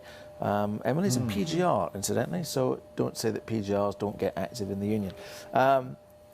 Alex, what was the atmosphere like up there? It was quite fiery, wasn't it, Becky? Yeah. Emily did a great job at chairing. She facilitated the debate really well. I think everyone got an equal chance to give their point of view, answer her questions. I think when she started to dig a bit of dirt out of some of the candidates, that certainly got everything a little bit more spicy upstairs. It was a very good atmosphere. It was good. It was a good debate. It was good. Jim, it's fair to say this was we did take it to another level there. We do expect a little bit more from the VP candidates. Were you impressed by what you saw? Yes, hugely impressed. I think the enthusiasm is great, but also the diversity of opinion. Yeah, which was also good. Quite how the body make their choice and is up to them, of course. I think it's good to see we've got some strong candidates. Paul, who stood out for you? Gosh, you know, normally I'm very decisive. Not divisive. Certainly last year it was quite easy for me. I have to say there I struggled really to, not because of the candidates were not particularly impressive, but because so many were impressive. Yeah. So it was actually quite difficult for me to make a call. So I'm not going to say a particular candidate. The moment that made us all sit up was when Ali suddenly sacrificed his career to be a SAB. Do you think he's saying the right thing there, Shelley? It's a difficult one. I think it's a balance. I think he's obviously very enthusiastic. He wants to be part and parcel and take this forward. He's got some very good background to do that. He's obviously thought it through very carefully. He's obviously has some help from the sports park staff to consider his future in that. So I think we can only support him in this decision to go forward in this. Yeah. Becky, activity, it seems to meld into sports and societies now. Is there any other areas of student activity that you think the candidates should have gone into? Yeah, I think that was the only thing I found disappointing about the debate. I think they did really, really well, but when I asked them to name a campaign, that's why I wanted them to branch out. You know, this year we have BOP Week, which stands for Boost Our Potential, and it's about how your activity involvement can boost your potential in regards to CVs and careers and makes you stand out to employers. Get Fit Feb is obviously focusing on the well-being of students, how getting involved in activities looks after your health, whether it be mental health, physical health, and how important it is. And then obviously This Girl Can, that's a campaign that was looking at participation of females, but also females who are women of faith who can't take part in certain activities because they have to be dressed in a certain way if they're around males. So making sure that students of different cultural backgrounds also have the opportunity to get involved in activities. So in regards to campaigns this year, we've tried to branch out and try to cover all different remits of activity. So I was hoping that when I asked this question, they would present similar things. And most of the stuff I got back was how they were going to make sports and societies bigger and better and spread awareness of them, which is great, but there is so much more to activity that needs to be taken into consideration when you are in this role. Harry, what stood out for you tonight? Well, I thought Ali was outstanding, actually. I thought he was probably the best candidate in terms of he was very engaging, very passionate, and I thought he had a lot of good ideas. But I think I agree with you. I think it was disappointing that we didn't get more, you know, sort of out of the box, if you like, campaign ideas. But so I thought he was probably the strongest candidate in terms of engaging, lots of good ideas. But I suppose, like Shirley, I worried a bit about sort of putting the rowing career on hold if he's really that good. But he must have thought about it very carefully. I think he'd done a lot of good research as well. So he talked to colleagues in the research park and elsewhere. I thought that was really, really good. So he was a standout candidate for me. There is a massively steep learning curve with this. I mean, you imagine what it was like. You don't have to imagine. Remember what it was like when you were doing this time last year. There is a train of thought emerging in student unions that the job of being a sabbatical is now becoming so intense that actually there will be a move from 1 year to 2 year terms. What do you think about that? Could you sustain this for 2 years? Wow, what a question. I think, I'd say yes and no. I think, so taking my role as, so I'll put VP activities to one side, I can comment on that, but say this was my first year as a SAB and, you know, I'm just getting my feet under the table as president. I guess I could say that first year I get kind of used to it, and the second year I turn up the heat. But I think actually doing it for 1 year and 1 year only, I'd like to think that I've hit the road running, and I really just I'm giving it 110% all the time, because otherwise I'm going to think, oh, I can put that off for another 6 months, or I could put that off for another, you know, that can wait till November, when actually I know the clock is ticking and I've only got until July to really leave my mark and make a difference. But then at the same time, on the flip side, you know, staff at university, other stakeholders get to know you a bit better, so you know you develop those relationships over a longer period of time. So it's difficult. I don't know, but then I think it's unfair as well, because trends are changing so much that I don't know half the stuff first years are talking about. I'll fill you in later. Becca, could you sustain this for 2 years? What is in what we've... Being a VP activity?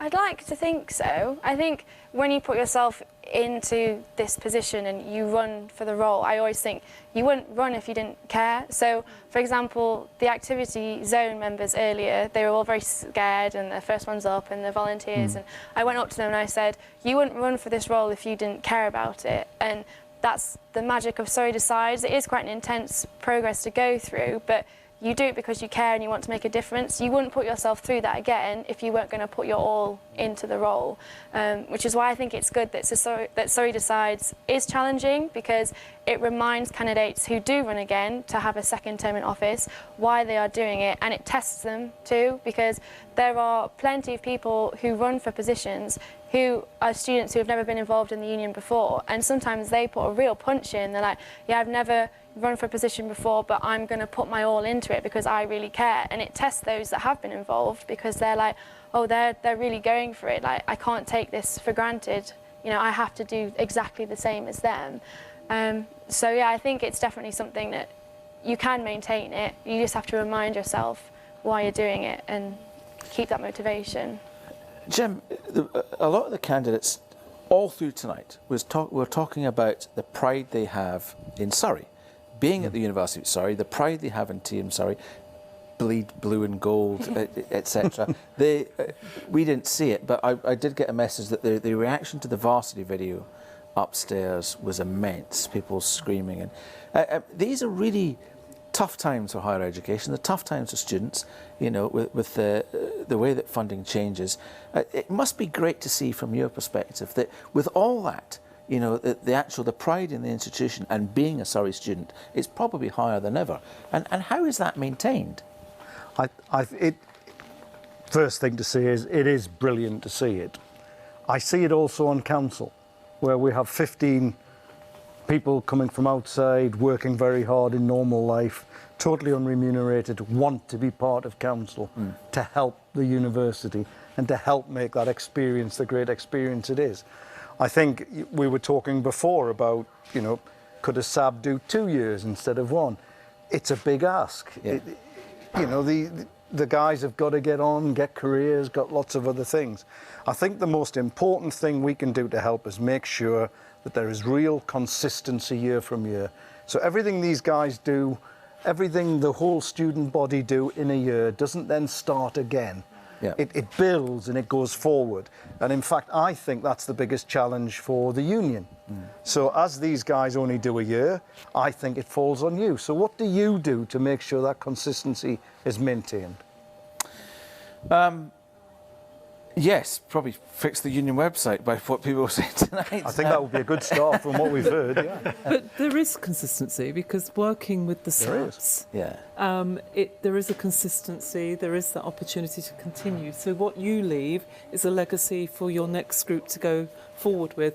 And as a member of staff that works closely with the SABs, I find that every year. So it's a shame, and I miss the people from the previous year, but actually I see something different from the next year, but there is that continuity. So it's, and I think that's what makes the experience even better. Yeah. And it has to become better, because the world moves on. Expectations increase, and they should. So how do we actually address that? I think by that consistency, by building on what is good and correcting the things that may be on. There's also the staff, obviously, and the trustees of this union. Well, make sure and this is where Alan and the guys... Yeah. Absolutely. Hand over. And I think we've got a really good rapport, staff and students, and I think that's gone on over years now, and I think it's fantastic. And it shows what we've got here, and the opportunity that we are here as well to comment, and it's great. I think the buzz is fantastic. I did mention it before, I don't think in many unions we would have this variety of people sitting and talking about student elections, especially not a Conservative leader of a council, I'll tell you that much. Paul, somebody we were talking when they were asking, who do you want to vote for in other positions? And we were saying, careful, you're going to be working with these people. What's it like when you're standing for council and somebody you've been fighting tooth and nail with in another ward suddenly gets it? And there are a few of them sitting on the council with their teeth and their nails. Do you know, that's a very good question, Alan, because it's quite bizarre, really. Because you find that in politics, when an election is coming up, you suddenly go into this, electioneering mode, and you start focusing on party politics far more than you would at any other time. As soon as the election's over, everyone comes together. The parties almost become secondary or third, and you find that it's the people working together for the good of the community that counts. I would consider Labour and Lib Dem councillors to be extremely important to the success of Guildford. You know, and so when we are actually in day-to-day work mode, there just is no issue. Yeah. I think, Alan, that's a really good point about something that you were saying earlier on. Inclusivity is what is key to me. You can have the elite athletes, you can have the team Surrey, you can have all of that. It seems to me, and it's just like in politics, I'm sure, Paul, once all of the hustings are finished, once all of the positions are sorted, the election's over, you've got to pull together for the entire community. Exactly. And that's the key. And I think that's what Paul means when, well, that's how I would interpret it, when he says he wants everybody from whatever colour of political persuasion, Political because parties, they represent everyone. No political party has, you know, the best ideas. That's right. Ideas come from all people, from all parties. Quite right. And those that don't get the positions, and that's what life is, I think they will be there to support those going through. And for some, they've got other opportunities, and they've learnt from this as they go forward. Some of our candidates this year, this isn't the first time they're running for election, and actually looking back to the way they performed previously, you can see how they've learnt from it, and the experience has been positive. On the subject of positive experiences, we had our moment tonight upstairs, but one of the candidates, Sean, Emily really managed to dig in there. Is there any coming back from that, Alex? Yes. I think, although Emily, you know, she kind of dug deep and really, she grilled him, and rightly so. I think if he's going to become a trustee of the union and a sabbatical officer and represent all students, you know, he's kind of got to do what's in the best interest for students. So offering a free platform for student societies to use, not something that they'd have to pay for. But, you know, regardless of all of that, perhaps he didn't get as much airtime to talk about his manifesto or anything. You know, it's up to him to go out and campaign and get votes. I think we were saying, I've said this last night, I've said it tonight to other people, it's not about your experience, it's about how much passion you bring to the role, and Alan's referred to a steep learning curve, absolutely, but if you want to do it and you believe you're the right candidate, you will go out and get the votes. So he should go out and get it. So we've had a whole night talking about activity, sports society, students doing thing. What, from each of you, is your takeaway point of the evening? What have you learned at the end of the night about activity that you probably didn't know at the start? Actually, I have a point. Although I know it's been really successful, and I would say that because Becky's my VP, I actually didn't, because you get so wrapped up in what you're doing day to day, everyone does, I didn't really appreciate the impact that all your campaigns have had this year on the student body, and that really came out tonight.